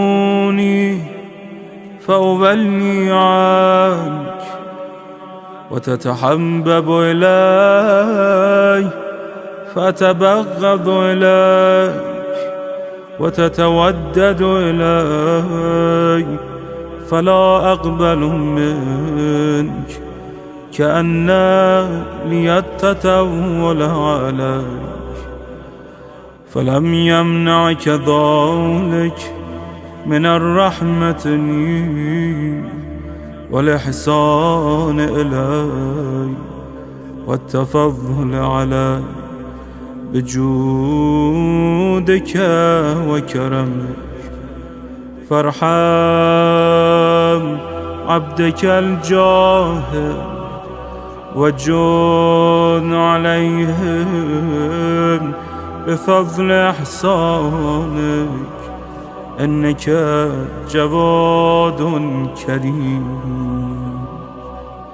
الحمد لله مالك الملك مجري الفلك مسخر الرياح فالق الإصباح ديان الدين رب العالمين. الحمد لله على حلمه بعد علمه، والحمد لله على عفه بعد قدرته، والحمد لله على طول أناته في غضبه، وهو قادر على ما يريد. الحمد لله خالق الخلق باسط الرزق فالق الإصباح ذي الجلال والإكرام والفضل والإنعام، الذي بعد فلا يرى وقرب فشهد النجوى تبارك وتعالى. الحمد لله الذي ليس له منازع يعادله، ولا شبيه يشاكله، ولا ظهير يعاضده. قهر بعزته العزة وتواضع لعظمته العظمى، فبلغ بقدرته ما يشاء. الحمد لله الذي يجيبني حين أنادي، ويستر على كل عورة وأنا أعصيه، ويعظم النعمة علي فلا أجازي. فكم من موهبة هنية قد أعطى، وعظيمة مخوفة قد كفى، وبهجة مونقة قد أراني، فأثني عليه حامدا وأذكره مسبحا. الحمد لله الذي لا يهتك حجابه، ولا يغلق بابه، ولا يرد سائله، ولا يخيب آمل. الحمد لله الذي يؤمن الخائفين وينجي الصالحين ويرفع المستضعفين ويضع المستكبرين ويهلك ملوكا ويستخلف آخرين. والحمد لله قاصم الجبارين مبير الظالمين مدرك الهاربين نكال الظالمين صريخ المستصرخين موضع حاجات الطالبين معتمد المؤمنين. الحمد لله الذي من خشيته ترعد السماء وسكانها وترجف الأرض وعمارها وتموج البحار ومن يسبح في غمراته. الحمد لله الذي هدانا لهذا وما كنا لنهتدي لولا أن هدانا الله. الحمد لله الذي يخلق ولم يخلق ويرزق ولا يرزق ويطعم ولا يطعم ويميت الأحياء ويحيي الموتى وهو حي لا يموت بيده الخير وهو على كل شيء قدير. اللهم صل على محمد عبدك ورسولك وأمينك وصفيك وحبيبك وخيرتك من خلقك وحافظ سرك ومبلغ رسالاتك أفضل وأحسن وأجمل وأكمل وأزكى وأنمى وأطيب وأطهر وأسنى وأكثر ما صليت وباركت وترحمت وتحننت وسلمت على أحد من عبادك وأنبيائك ورسلك وصفتك وأهل الكرامة عليك من خلقك. اللهم وصل على علي أمير المؤمنين ووصي رسول رب العالمين عبدك ووليك وأخي رسولك وحجتك على خلقك وآيتك الكبرى والنبأ العظيم. وصل على الصديقة الطاهرة فاطمة الزهراء سيدة نساء العالمين. وصل على سبطي الرحمة وإمامي الهدى الحسن والحسين سيدي شباب أهل الجنة. وصل على أئمة المسلمين علي بن الحسين ومحمد بن علي وجعفر بن محمد وموسى بن جعفر وعلي بن موسى ومحمد بن علي وعلي بن محمد والحسن بن علي والخلف الهادي المهدي حججك على عبادك وأمنائك في بلادك صلاة كثيرة دائمة. اللهم وصل على ولي أمرك القائم المؤمل والعدل المنتظر، وحفه بملائكتك المقربين، وأيده بروح القدس يا رب العالمين.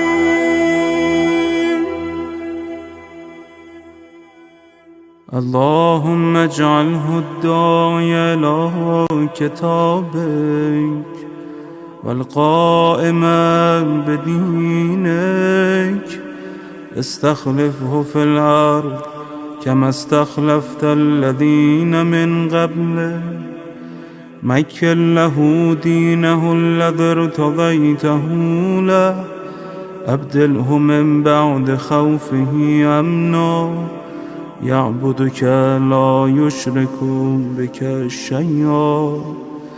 اللهم أعزه وأعزز به، وانصره وانتصر به، وانصره نصرا عزيزا، وافتح له فتحا يسيرا، واجعل له من لدنك سلطانا نصيرا. اللهم أظهر به دينك وسنة نبيك، حتى لا يستخفي بشيء من الحق مخافة أحد من الخلق. اللهم إنا نرغب إليك في دولة كريمة تعز بها الإسلام وأهله، وتذل بها النفاق وأهله، وتجعلنا فيها من الدعاة إلى طاعتك والقادة إلى سبيلك، وترزقنا بها كرامة الدنيا والآخرة. اللهم ما عرفتنا من الحق فحملنا، وما غصرنا عنه فبلغنا. اللهم المم به شعثنا، واشعب به صدعنا، وارتق به فتقنا، وكثر به قلتنا، وأعزز به ذلتنا، وأغن به عائلنا، واغض به عن مغرمنا، واجبر به فقرنا، وسد به خلتنا، ويسر به عسرنا، وبيض به وجوهنا، وفك به أسرنا، وأنجح به طلبتنا، وأنجز به مواعيدنا، واستجب به دعوتنا، وأعطنا به سؤلنا، وبلغنا به من الدنيا والآخرة آمالنا، وأعطنا به فوق رغبتنا يا خير المسؤولين وأوسع المعطين. اشف به صدورنا، واذهب به غيظ قلوبنا، واهدنا به لما اختلف فيه من الحق بإذنك، إنك تهدي من تشاء إلى صراط مستقيم. وانصرنا به على عدوك وعدونا إله الحق. آمين. اللهم إنا نشكو إليك فقد نبينا صلواتك عليه وآله، وغيبة ولينا، وكثرة عدونا، وقلة عددنا، وشدة الفتن بنا، وتظاهر الزمان علينا. صل على محمد وآله وعنا على ذلك بفتح منك تعجل وبضر تكشف ونصر تعز وسلطان حق تظهر ورحمة منك تجللنا وعافية منك تلبسنا برحمتك يا أرحم الراحمين.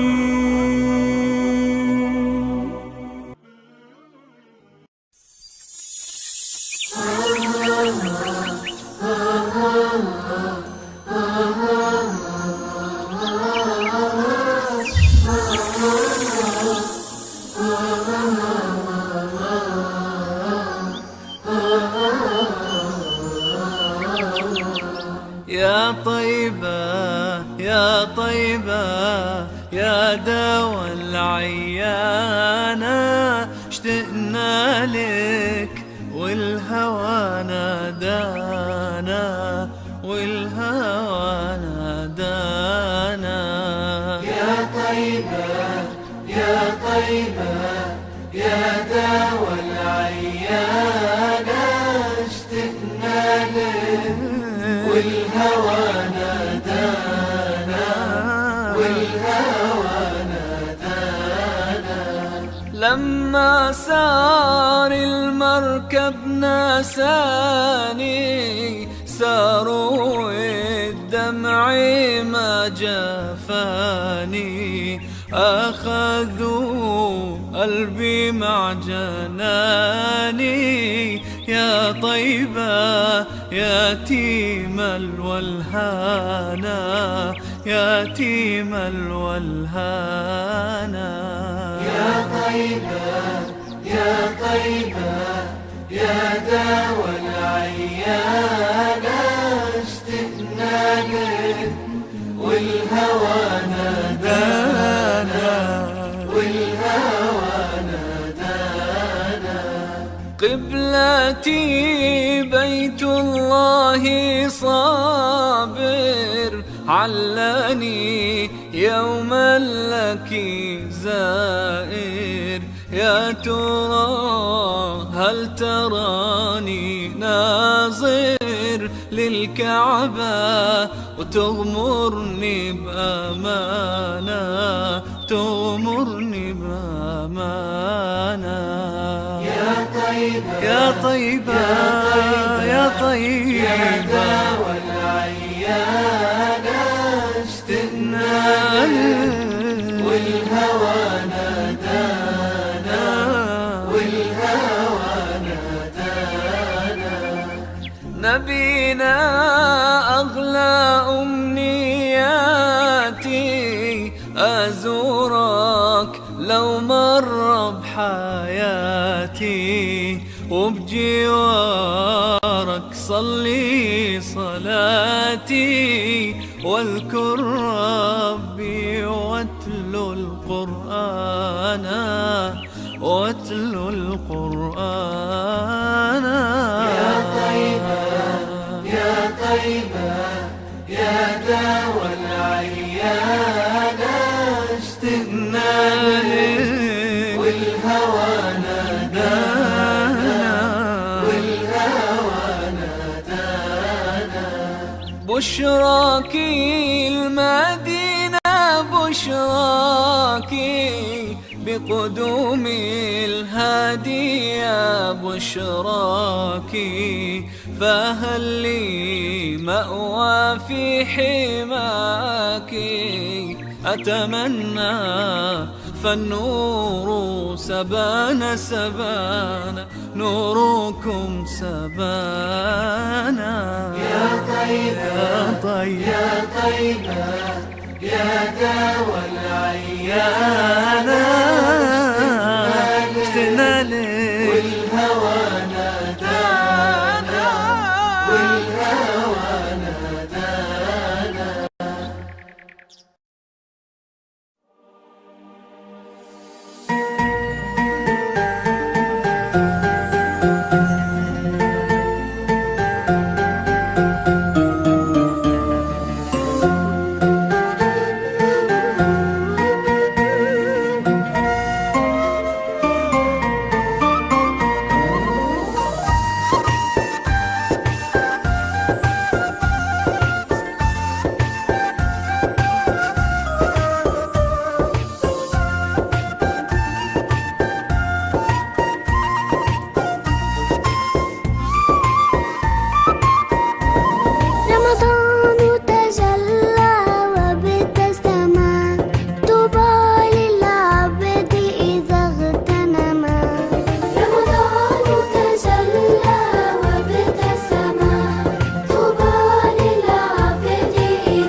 ومد لنا كف العون لنفوز بحب الغفار.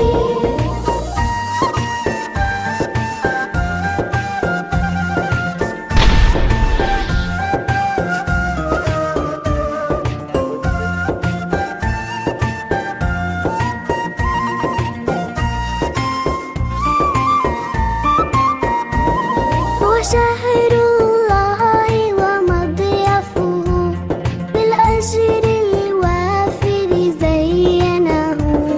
وشهر الله ومضيفه بالأجر الوافر زينه.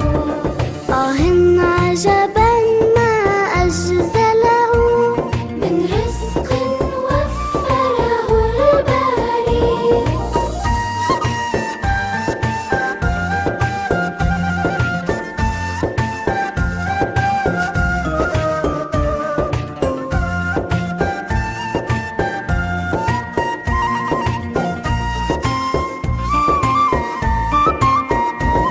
عشنا من قبل العصيان واليوم نشد الأركان.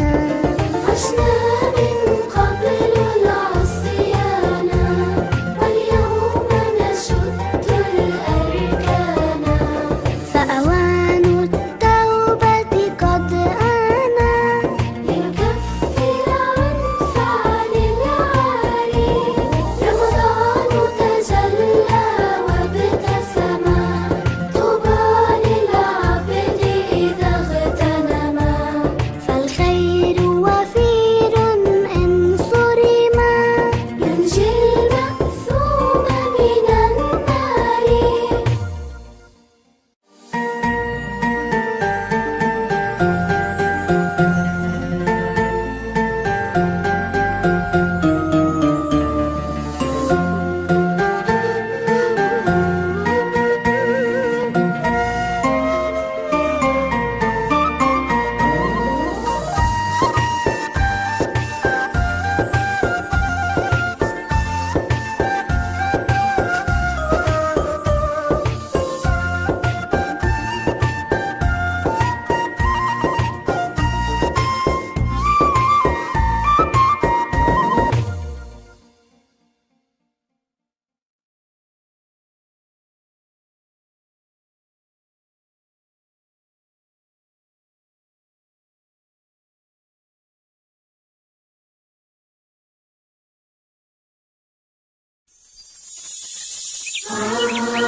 محمد.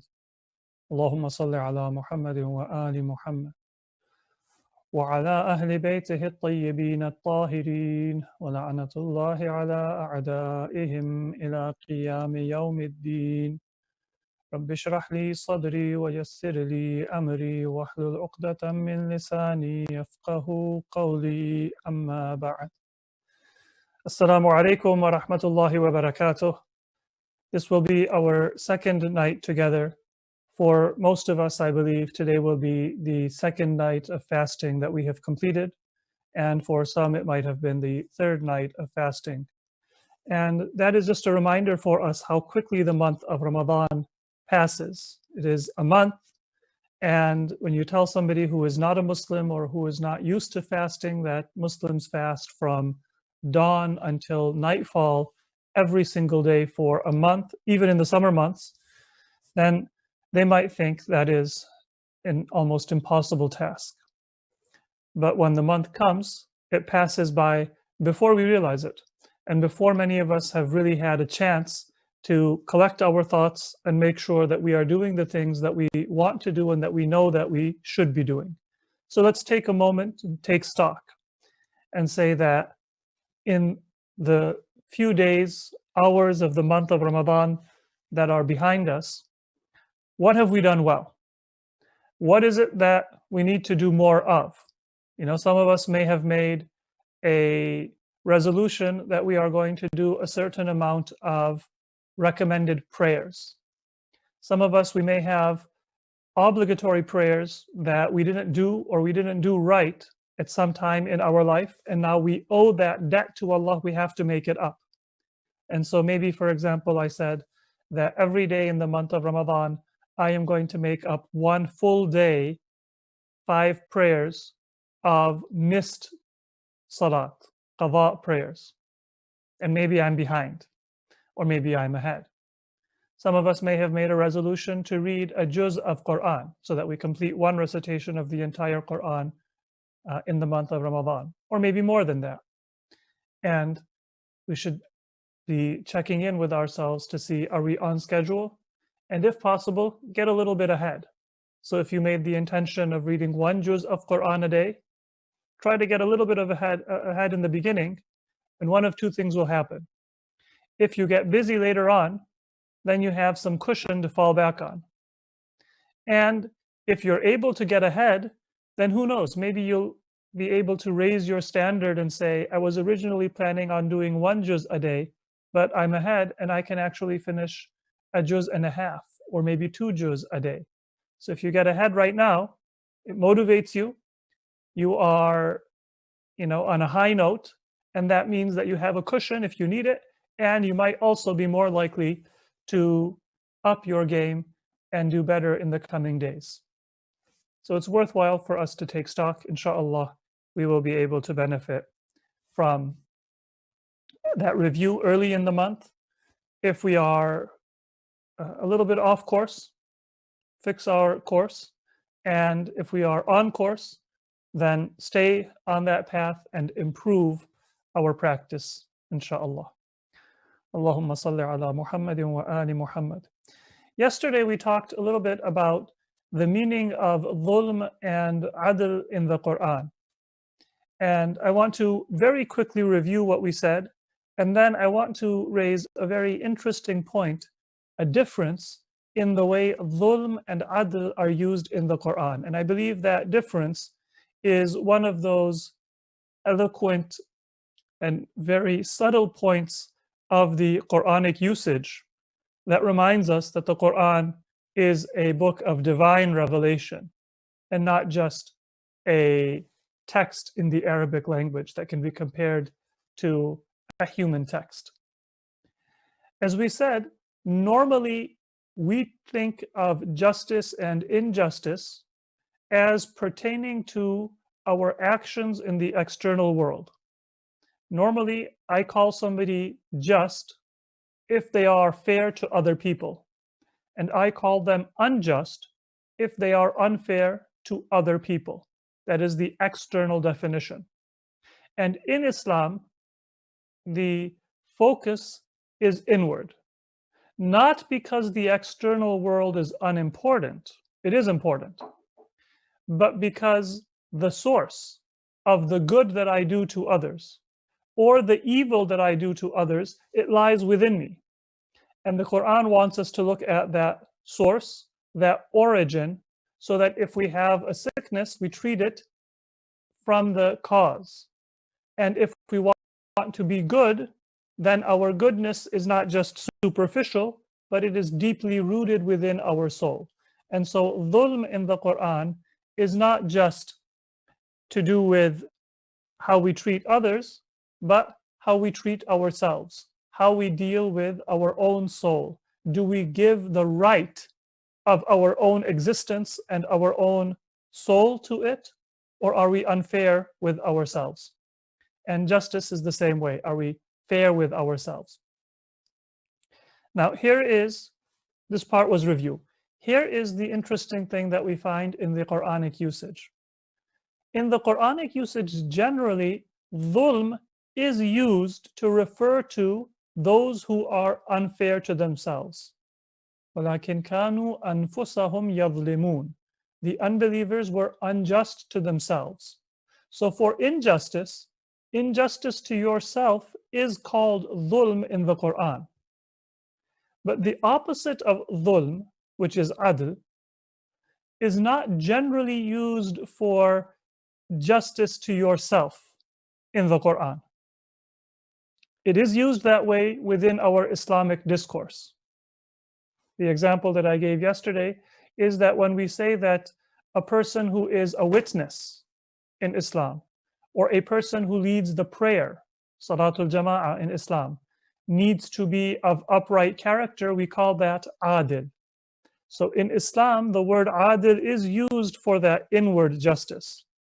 But in the Quran, adil is generally used for justice on the external level. For example, وَلَا يَجْرِمَنَّكُمْ شَنَآنُ قَوْمٍ عَلَىٰ أَنْ لَا تَعْدِلُوا.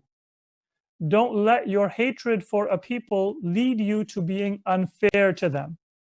Let's say that, for example, somebody is prejudiced against Muslims and they speak ill of you and they act with bias and hatred and injustice towards you.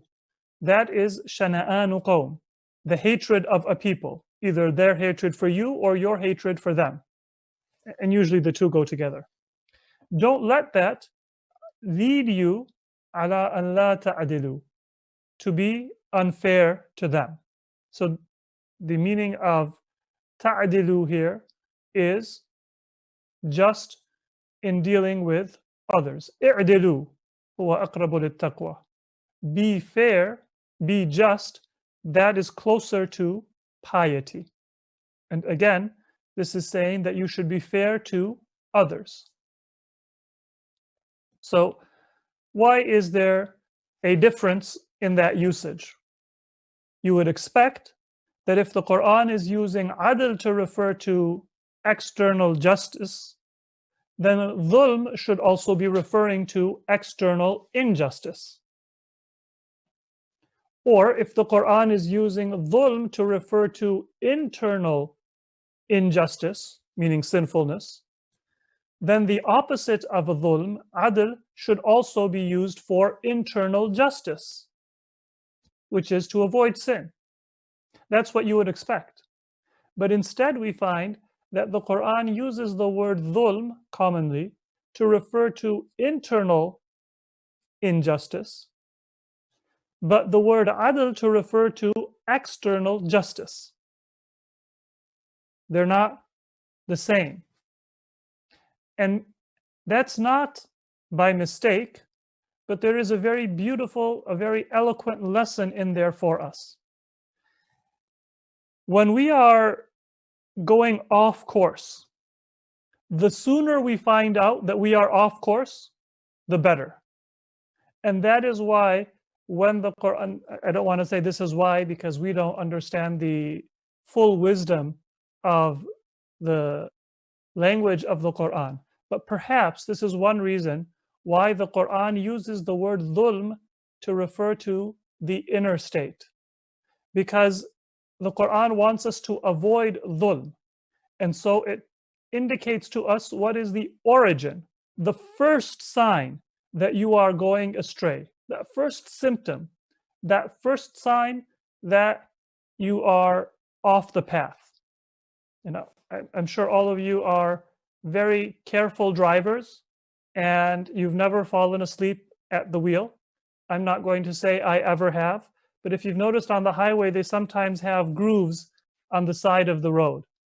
And the reason for that is that before, God forbid, you cause an accident, before you go into a ditch or you run into oncoming traffic, you realize that you are leaving your lane, you're departing from your lane. And hopefully if you've fallen asleep or you've dozed off, you quickly wake up and you can come back. For that to be effective, you need to find out as soon as you are off the path. And that first symptom, that first reality of getting off the path, it shows up within you. It's only later on that we are going to have an external effect of that evil. Sometimes it takes weeks or months before it shows up in our character. Maybe even years. So very eloquently, The Quran focuses on the internal state. That if you are going off the path, let me tell you right away that you are going astray.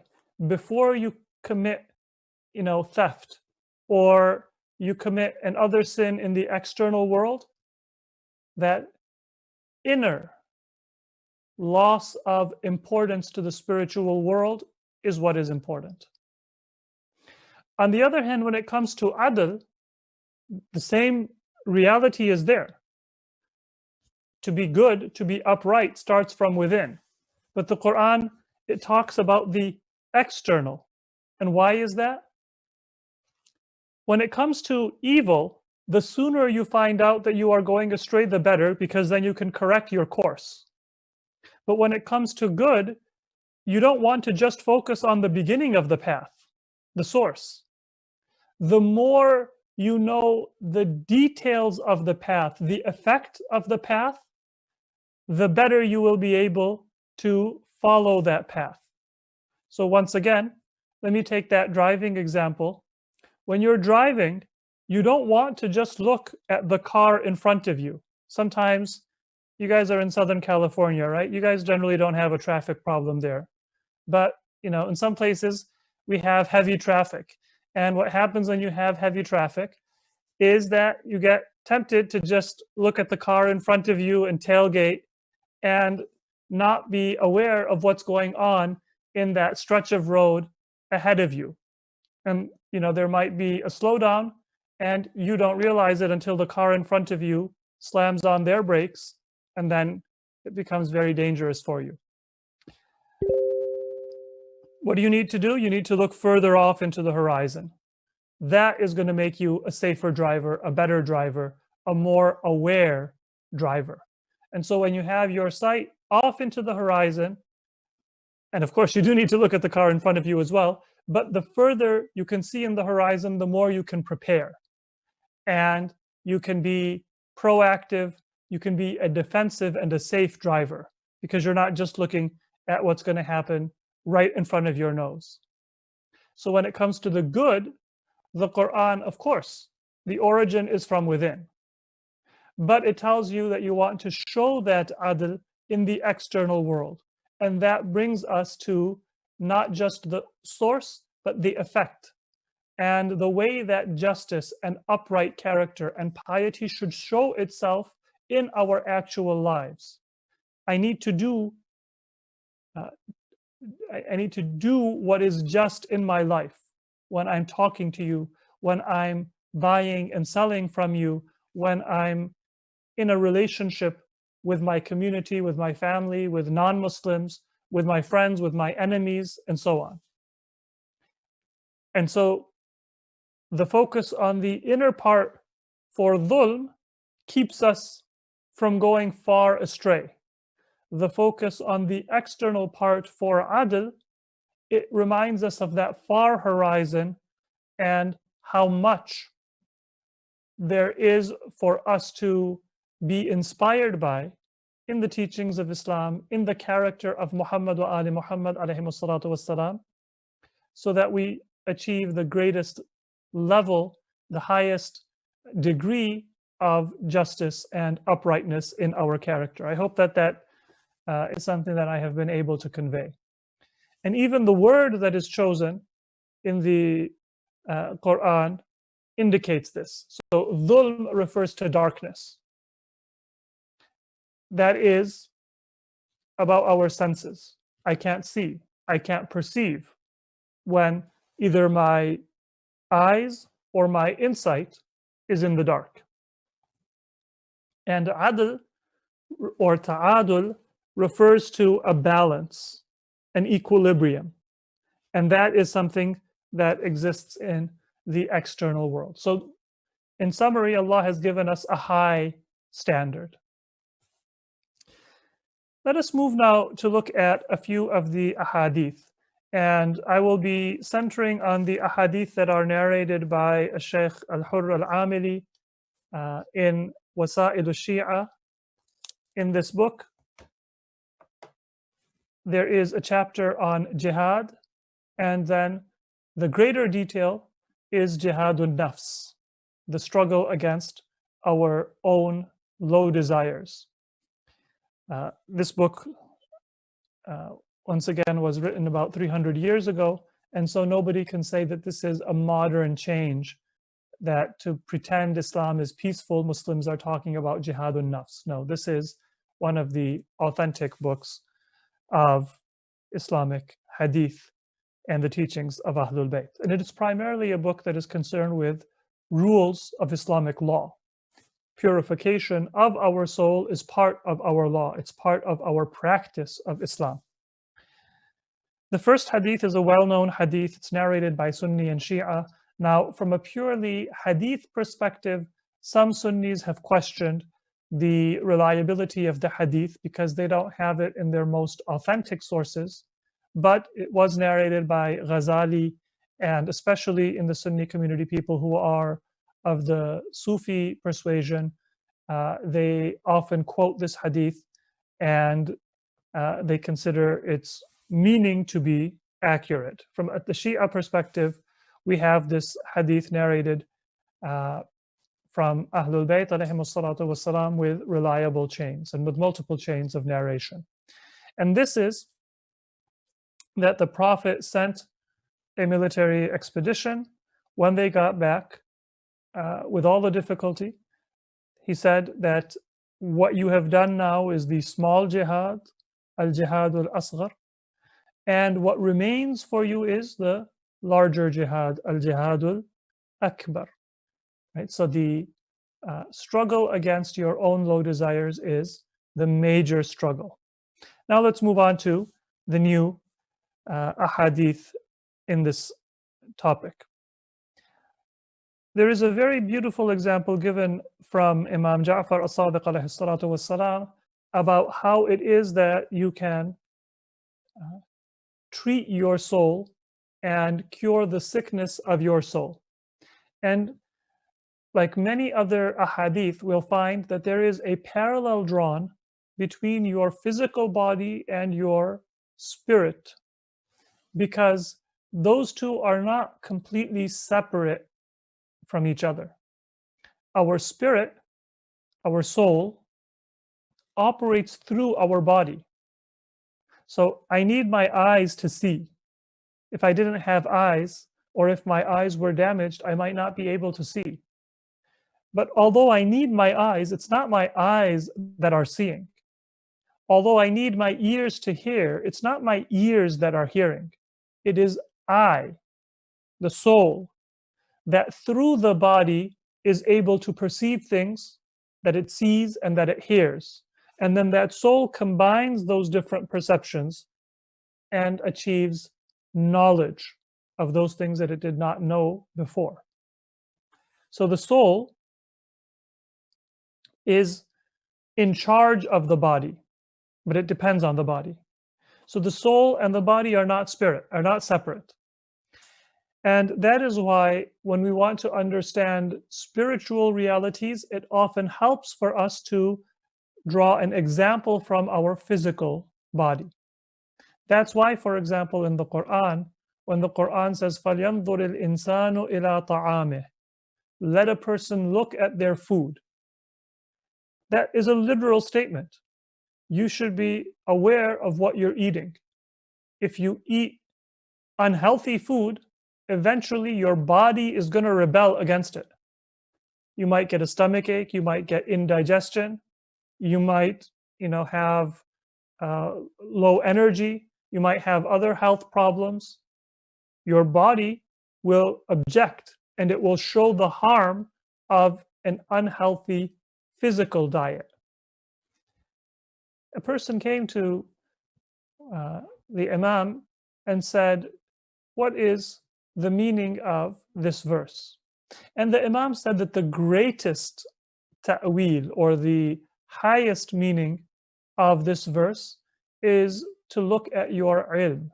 Where are you getting your ilm and your knowledge? Some of us, when we're hungry, we just grab the first thing that comes to our eyes, or the first thing that we have an impulse for. Chips, soft drinks, empty calories, those types of junk food. And others of us, we are more careful about what we put into our bodies, and that benefits us. Knowledge is the same way. When you're bored, when you want to know something, do you care about getting an authentic source from somebody who is knowledgeable, from somebody who is pious, from somebody who knows what they're talking about and is concerned with being right and being answerable to Allah, or not? Or when we want to get knowledge, do I go for what is interesting to me?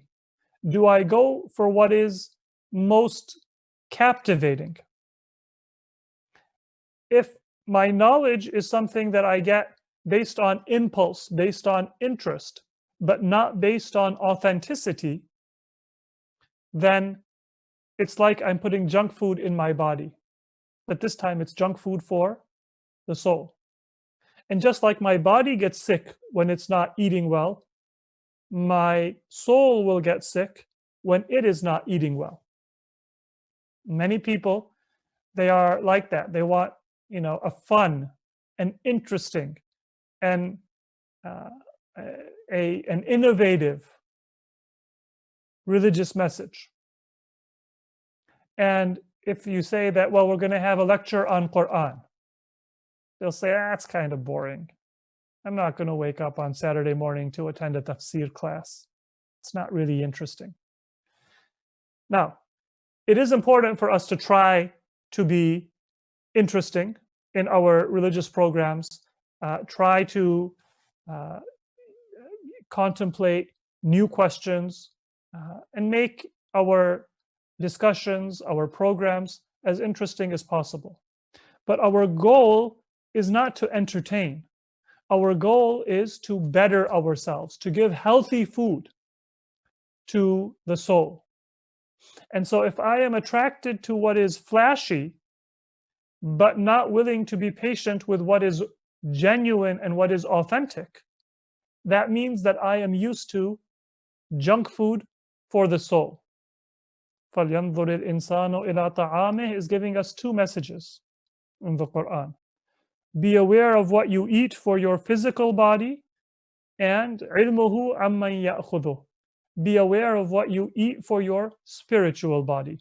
Make sure that you're getting your knowledge from a healthy source.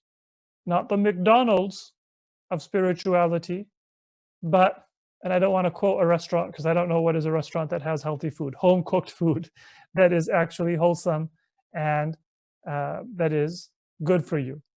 Right? You want that kind of a healthy meal for your soul.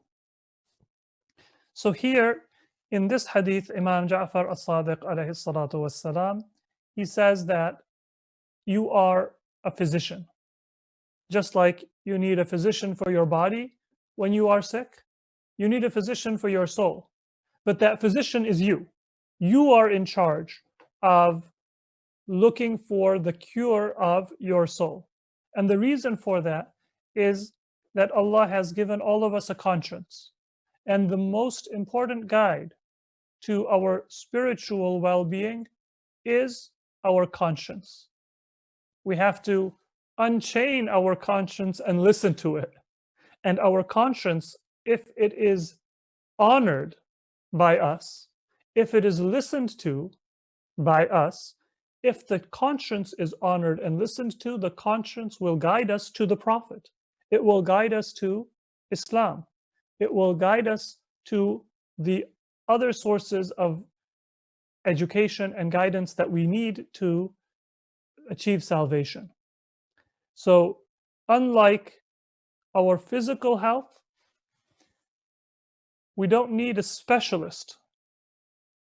For our spiritual health, we need a live and a respected conscience that is able to make good choices that will bring us to the path of salvation. So look at how Imam Ja'far as-Sadiq alayhi salatu wassalam defines that religious role for us. The Imam said, إِنَّكَ قَدْ جُعِلْتَ طَبِيبَ نَفْسِكَ. You have been made your own physician. You are a doctor. And you are a physician who is going to treat yourself. Now, there might be certain kinds of complex religious questions where I need an expert. Even an alim who has studied religion, they may need to refer to somebody who has more experience and more knowledge to answer a specialized question. That is always true. But in general, for our spiritual well-being, we know what is right. The problem we have is not that we don't know what is right. The problem is that we're not willing to learn. We're not willing to follow our conscience. So, إِنَّكَ قَدْ جُعِلْتَ طَبِيبَ نَفْسِكَ. You have been made your own physician. You're your own doctor. وَبُيِّنَ لَكَ الدَّاءُ. The sickness has been given to you. You've already been told what are the symptoms of our spiritual sicknesses. What are the risk factors? We know this. وَعَرَفْتَ or عُرِفْتَ آيَةَ الصِّحَّةِ. You know what is the sign of health. أَلَا بِذِكْرِ اللَّهِ تَطْمَئِنُّ الْقُلُوبُ. You have tranquility in your heart. You are at peace. You are content. You understand what is the sign of health. It's not physical health, it is spiritual contentment and serenity. وَدُلِلْتَ عَلَى الدَّوَاءِ. And you've also been told what is the medicine. You don't need a secret potion. You certainly don't need to listen to President Trump and his ignorant musings about how to cure yourself of a virus. You've been told what is the cure for that spiritual virus. So the Imam is saying that you have the resources that you need. What is the illness? You've been told. What is the sign of health? You've been told. What is the medicine? You've been told. Don't think that you need to find some secret sheikh somewhere who's going to give you a special dua or a special code of practice, and that's going to make you move mountains and make you spiritual. The Imam is saying that you've been given all the information that you need. What's important, فَانْظُرْ كَيْفَ قِيَامُكَ عَلَى نَفْسِكَ. Now look and see how good a doctor are you for yourself. Do you care about your soul? Are you trying to make yourself better? If so, you have the resources that you need. And this ties into the ayah that we spoke about yesterday. وَالَّذِينَ جَاهَدُوا فِينَا لَنَهْدِيَنَّهُمْ سُبُلَنَا. If we struggle in the way of Allah, then Allah will guide us to His ways. That is the guarantee and the obligation that Allah has put upon His own shoulders. He will tell us what is the next step. We simply need to فَانْظُرْ كَيْفَ قِيَامُكَ عَلَى نَفْسِكَ. Take a look and see, do you care? Are you going to treat yourself, or are you going to let your soul wither and perish? Let's take a look at another hadith. This hadith is also from Imam Ja'far as-Sadiq alayhi salatu wassalam, and it tells us a little bit about how we should treat the different parts of our existence, the different parts of our being. The Imam says, اجعل قلبك قرينا برا. Your heart, and heart in the ahadith, it refers to what we today call the heart and the mind. So the mind is what we think with, and the heart is what we feel with, our emotions. But even in English, we sometimes combine the two. So, I might say, I feel like this book is bigger than that book. That's not an emotion, it's a thought, right? Measurement is a thought. But we don't always say, I think this is the case. We sometimes say, I feel this is the case. Because those two faculties of our mind, they are very closely related. So qalb in Islam is the seat of our emotion and our thinking. our mind and our heart. The qalb is something qarinan barra. Consider it to be your companion. That's something that is going to be there for you to bring you to salvation. Make it a good companion. So treat your heart gently. Treat it in a way that is respectful. Honor it so that it will be a good companion for you. Sometimes we insult ourselves, we talk ourselves down, we make our own heart, our own mind unhealthy, insecure, on edge. The Imam says, treat your heart like qarinan barra, a good, noble, righteous companion. Wa waladan wasila. This is maybe even more evocative. Treat your heart like a noble and a respectful child, a child who is nice to you. They're going to give back to you. So treat your mind and your heart with grace, with love, with gentleness, so that like a child, like a friend or a companion, it can be of benefit to you. وَاجْعَلْ عِلْمَكَ وَالِدًا تَتَّبِعُهُ. Make your knowledge a parent, a father figure that you follow. A lot of times we know things, but we ignore them. Of course, a lot of people ignore their parents too. And so that's not just a problem of our knowledge, it's a problem of our actual family relationship as well. But assuming that we understand that we should respect our parents, then the Imam's example is that treat your knowledge like that father figure, like that parental figure whom you follow. Give respect to your knowledge. Let it be your source in making decisions. Don't just make decisions on the basis of whim, and don't just make decisions on the basis of feeling. Learn and make decisions on the basis of your learning and on the basis of what is right, on the basis of your intellect and on the basis of your learning. وَاجْعَلْ نَفْسَكَ عَدُوًّا تُجَاهِدُهُ. And then make yourself, the self here is the ego, your passions, your impulses, make that to be your enemy that you struggle against, jihad. So you have a heart, your mind and your emotions, you have to be gentle because you want that to be your friend. You want that to be your child that is going to be kind to you. Waladan wasila. Your knowledge is your guide. Your ego and your passions and your impulses, your low desires, they are an enemy.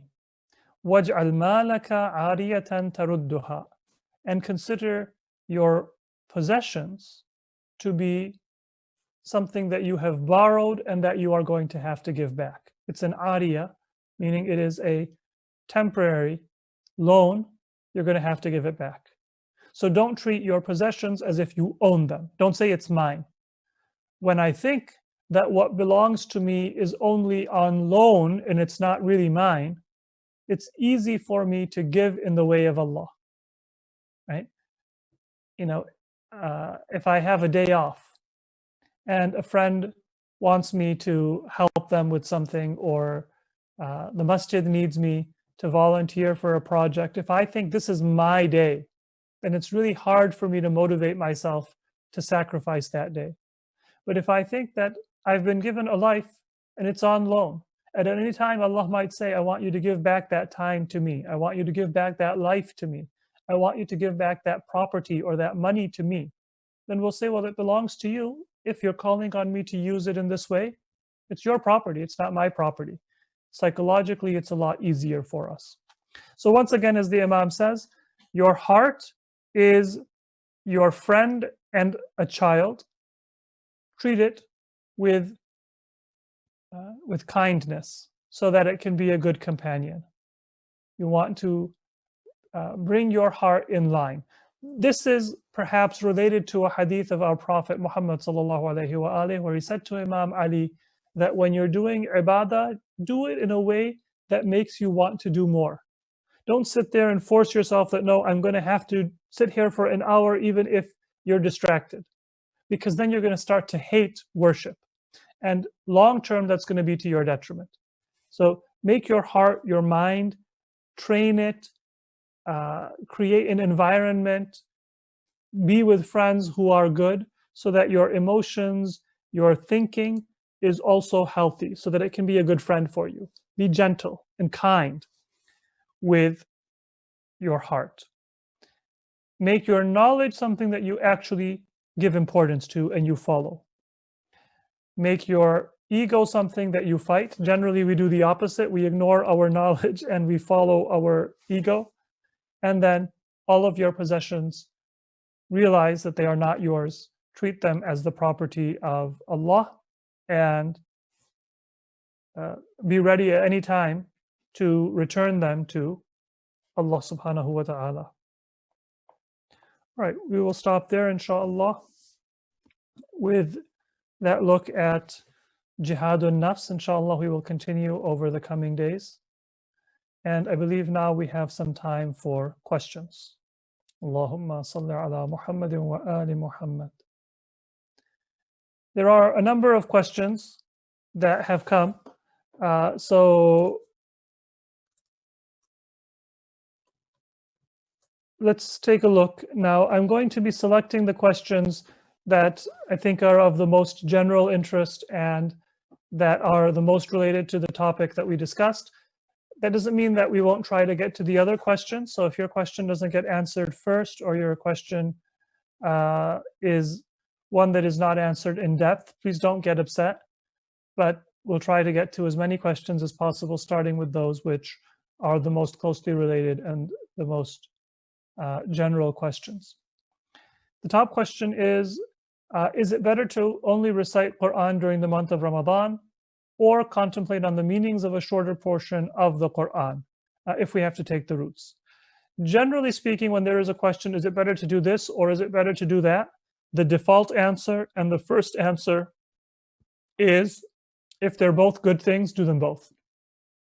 There's very few times in our life when we have to choose Salat or Quran, Dua or Quran. We do have a hadith, for example, that if you have to choose one, then Dua is best, and sometimes even better than recitation of Quran, because مَا يَعْبَأُ بِكُمْ رَبُّكُمْ لَوْلَا دُعَاؤُكُمْ. Allah wouldn't even give any importance to you unless there were dua and prayer. So we do have some ahadith that do indicate a relative priority among different acts of worship. But generally speaking, we can do both. And this hadith that I just quoted, it doesn't mean that I should say dua is better than Quran, so I should do dua and I can skip Quran. Because if you do that, then your dua will not be as refined and as sincere as it should be. So the first answer is try to do both. Don't ever make things black and white and say, well, I'm just going to do the translation of the Quran because I want to understand the meanings. No, the actual Arabic of the Quran is a miracle. These were the exact words that were recited by the Prophet and by each of the Ma'sumin alayhimus salatu wassalam. And it's a miracle the way in which the Quran has been preserved and honored throughout history. So just the words have a blessing. Similarly, of course, the meaning has a blessing. However, if you need to do one, as I said, normally you don't, but if you do, then the meaning is the reason why we read the Quran. But in the month of Ramadan, as we find in hadith, that لَيْسَ شَهْرُ رَمَضَانَ كَسَائِرِ الشُّهُورِ. The month of Ramadan is special. So try to do as much as you can, but always try to keep in touch with the meaning of the Quran and prioritize understanding over just recitation. Second question, how is adl in the external world focusing on the horizon in the driving analogy? Wouldn't looking internally at your flaws also fulfill that analogy? Yes, yes. So they're both related. Every time you do an injustice to somebody in the external world, that is an injustice to yourself. It's just a matter of perspective. Every time you do justice in the external world, you are also doing good to yourself, right?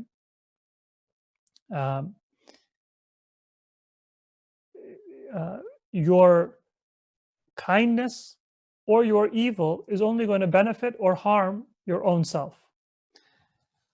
However, when you look at the external world, then you are looking at the effects, the manifestations of justice.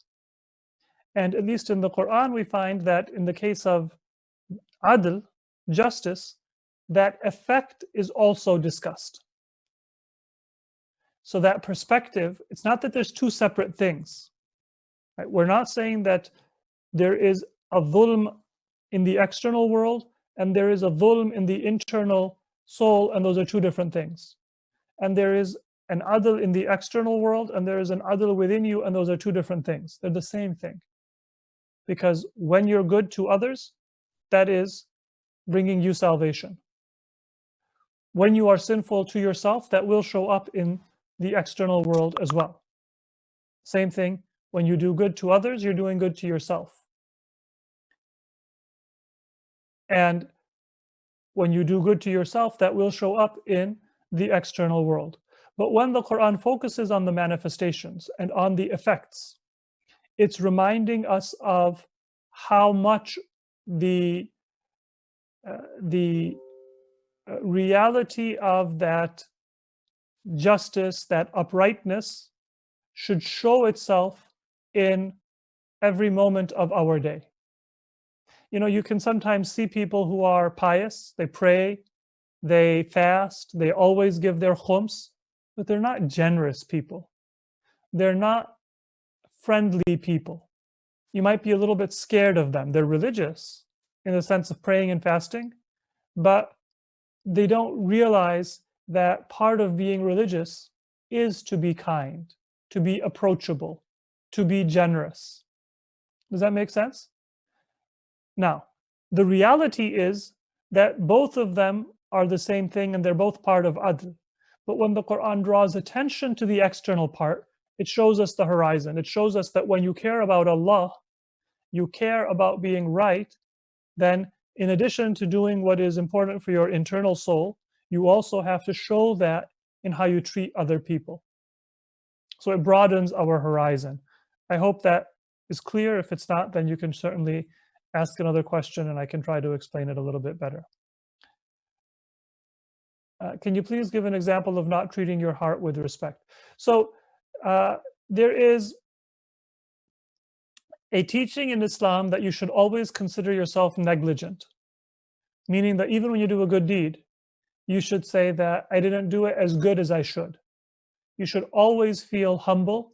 You should always feel in debt to Allah. Even when you do good, you should say that Allah, it was your grace that taught me what is good, that gave me the strength to do what is good, that gave me the inspiration to do what is good. I haven't done you a favor, you have done me a favor. So that is what it means to treat your heart with humility. Respect, though, is that you should be delicately trying to increase the stamina of your heart. Let me give a few examples. In numerous ahadith from Imam Ali, and I believe there's a similar hadith, if I'm not mistaken, from Imam Kadhim, it's a similar hadith that al-mu'minu yahtaju ila 3 sa'at. Every believer needs 3 hours in their day. An hour, yarummu biha ma'asha, for them to take care of their worldly affairs. An hour, yunaji fiha rabbah, to speak to Allah in worship. وَسَاعَ يُخَلِّ بَيْنَ نَفْسِهَا وَلَذَّتِهَا فِيمَا يَحِلُّ وَيَجْمُلُ. And you need an hour to do what your soul wants, leisure. فِيمَا يَحِلُّ وَيَجْمُلُ. Of course, that hobby, that leisure should be something halal and something honorable. It should be a respectable and an honorable hobby. But find a hobby that you enjoy and give your soul some space, some breathing room, some relaxation. That's one example that we find in hadith. The other example is the hadith that I quoted earlier, which is don't force yourself to do ibadah and then, it backfires and you can't motivate yourself again. If you start reading Dua Kumail and halfway through you say, you know what, my heart's not there, put it down. Go do something else. If you come back to it, you come back to it. But don't force yourself to do more than you're able. That's being cruel, and that's not respecting the current state of your heart. So, of course, that doesn't mean that you don't do what is wajib. It doesn't mean you don't do what is recommended. And it doesn't mean you don't try to gradually build your capacity to do more and more. But do so in a loving way, in a gentle way, and that is how you respect your heart. It's not about happiness and and making yourself arrogant, but it is about being gentle with your heart. Some people believe in separation of religion and politics. Was Imam Ali in favor of this? No, Imam Ali could never be in favor of this, but not because religion and politics are to be mixed. Islam is not really a religion. Right? Religion, by the very name, implies that it is something individual and something that is a compartment of our life. Deen means that we are oriented towards God. We are oriented towards truth. We submit to what is right. If you believe 2 + 2 is 2, 2 + 2 is 4, hopefully you don't believe 2 + 2 is 2. If you believe 2 + 2 is 4, that's deen, because that is true. If you believe in gravity, that is deen, because God created gravity. Shaitan didn't create gravity. That is a law of God, and it operates according to the will of God. That's why Imam Ja'far al-Sadiq alayhi salam in a hadith says that the beginning of shirk and kufr and unbelief is for you to see a pebble and call it the pit of a date. The date fruit, it has a pit. It's very similar in size and shape to a pebble. But if you call a pebble the pit of a date, or the pit of a date a pebble, that is unbelief. Why? Because you're denying truth. It's not a big deal. Normally we consider them both to be junk. We throw them into the trash can without realizing it if we see a pebble in the house or we see a date pit in the house. But if something is wrong and you consider it to be right, that is the border of unbelief. So if religion is truth, how can religion be separate from politics? Not because we have a state religion and we impose our beliefs on everybody, no. But because in politics you have to do what is right. You have to do what is fair. That's what Islam is, to submit to what is right. That's what deen is, to orient yourself to the will of God.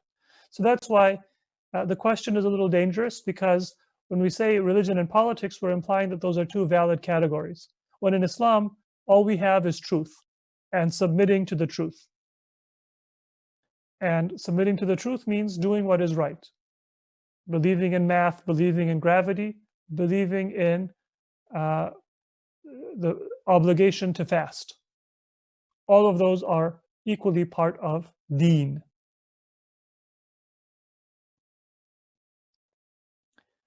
If you feel that your question has not been answered, please do feel free to ask a follow-up question. How did Imam Ali oppose the idea of conquering lands at the time? Imam Ali, he didn't actively oppose it. We do actually have a hadith that he gave the second caliph advice on how to successfully carry out a military campaign, and he saved the caliph from making a very bad decision that might have led to the defeat of the Muslim armies. So it's not that the Imam opposed the Muslim lands, the policy of conquest. The Imam had a different focus. The focus of the Imam was on justice, not on conquest. And the evidence we see is that during the time of the Imam's caliphate, for between 4 and 5 years, under 5 years, people told him, why don't you compromise on principle? Don't make a big deal about Muawiyah. Make your government strong. People gave the Imam advice to kind of do a little bit of what the previous governments would do, and you would conquer new territory and money would come in, and then you can solve problems. And the Imam said, no, my priority is justice. I'm not going to compromise with Muawiyah because Muawiyah is evil. So what Imam Ali opposed is the focus on conquest, on politics, over morality and spirituality. Of course, for the Muslim society to be safe, the Muslim army also needed to be protected. The Muslim army needed to be protected from some of the disastrous decisions that the government was about to take. And so the Imam did give advice to those governments. But he didn't focus on the conquests. He focused on building a healthy Islamic society. So the difference was a difference of focus and priority. For the Imam, politics was a means to serve religion. And for the opponents of the Imam, religion was a means to serve political ends. I believe that we are now out of time. I hope that the questions that we did get a chance to look at were answered sufficiently. If not, please do feel free to ask a follow-up. And we will meet again tomorrow. Wassalamu alaikum wa rahmatullahi wa barakatuh.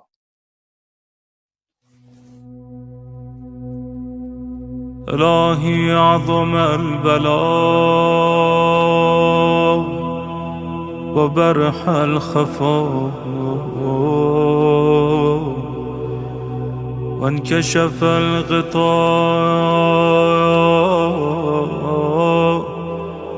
وانقطع الرجاء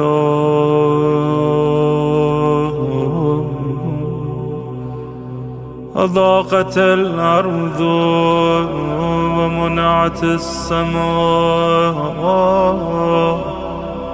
وأنت المستعان وإليك المشتكى وعليك المعول في الشدة والرخاء.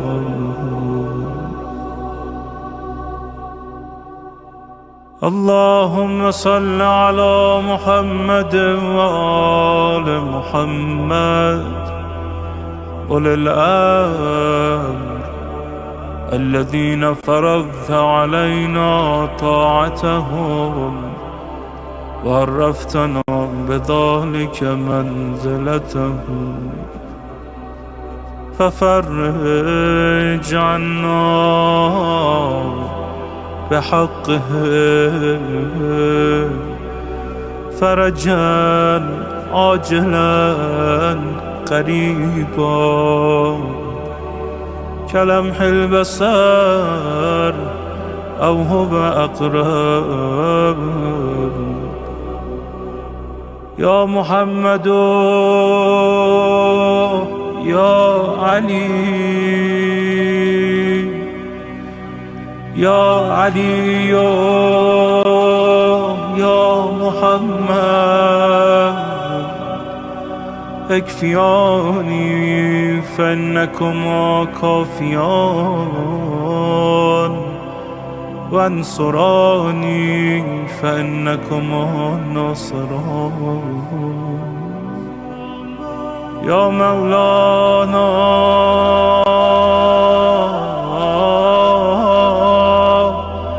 يا صاحب الزمان الغوث الغوث الغوث أدركني أدركني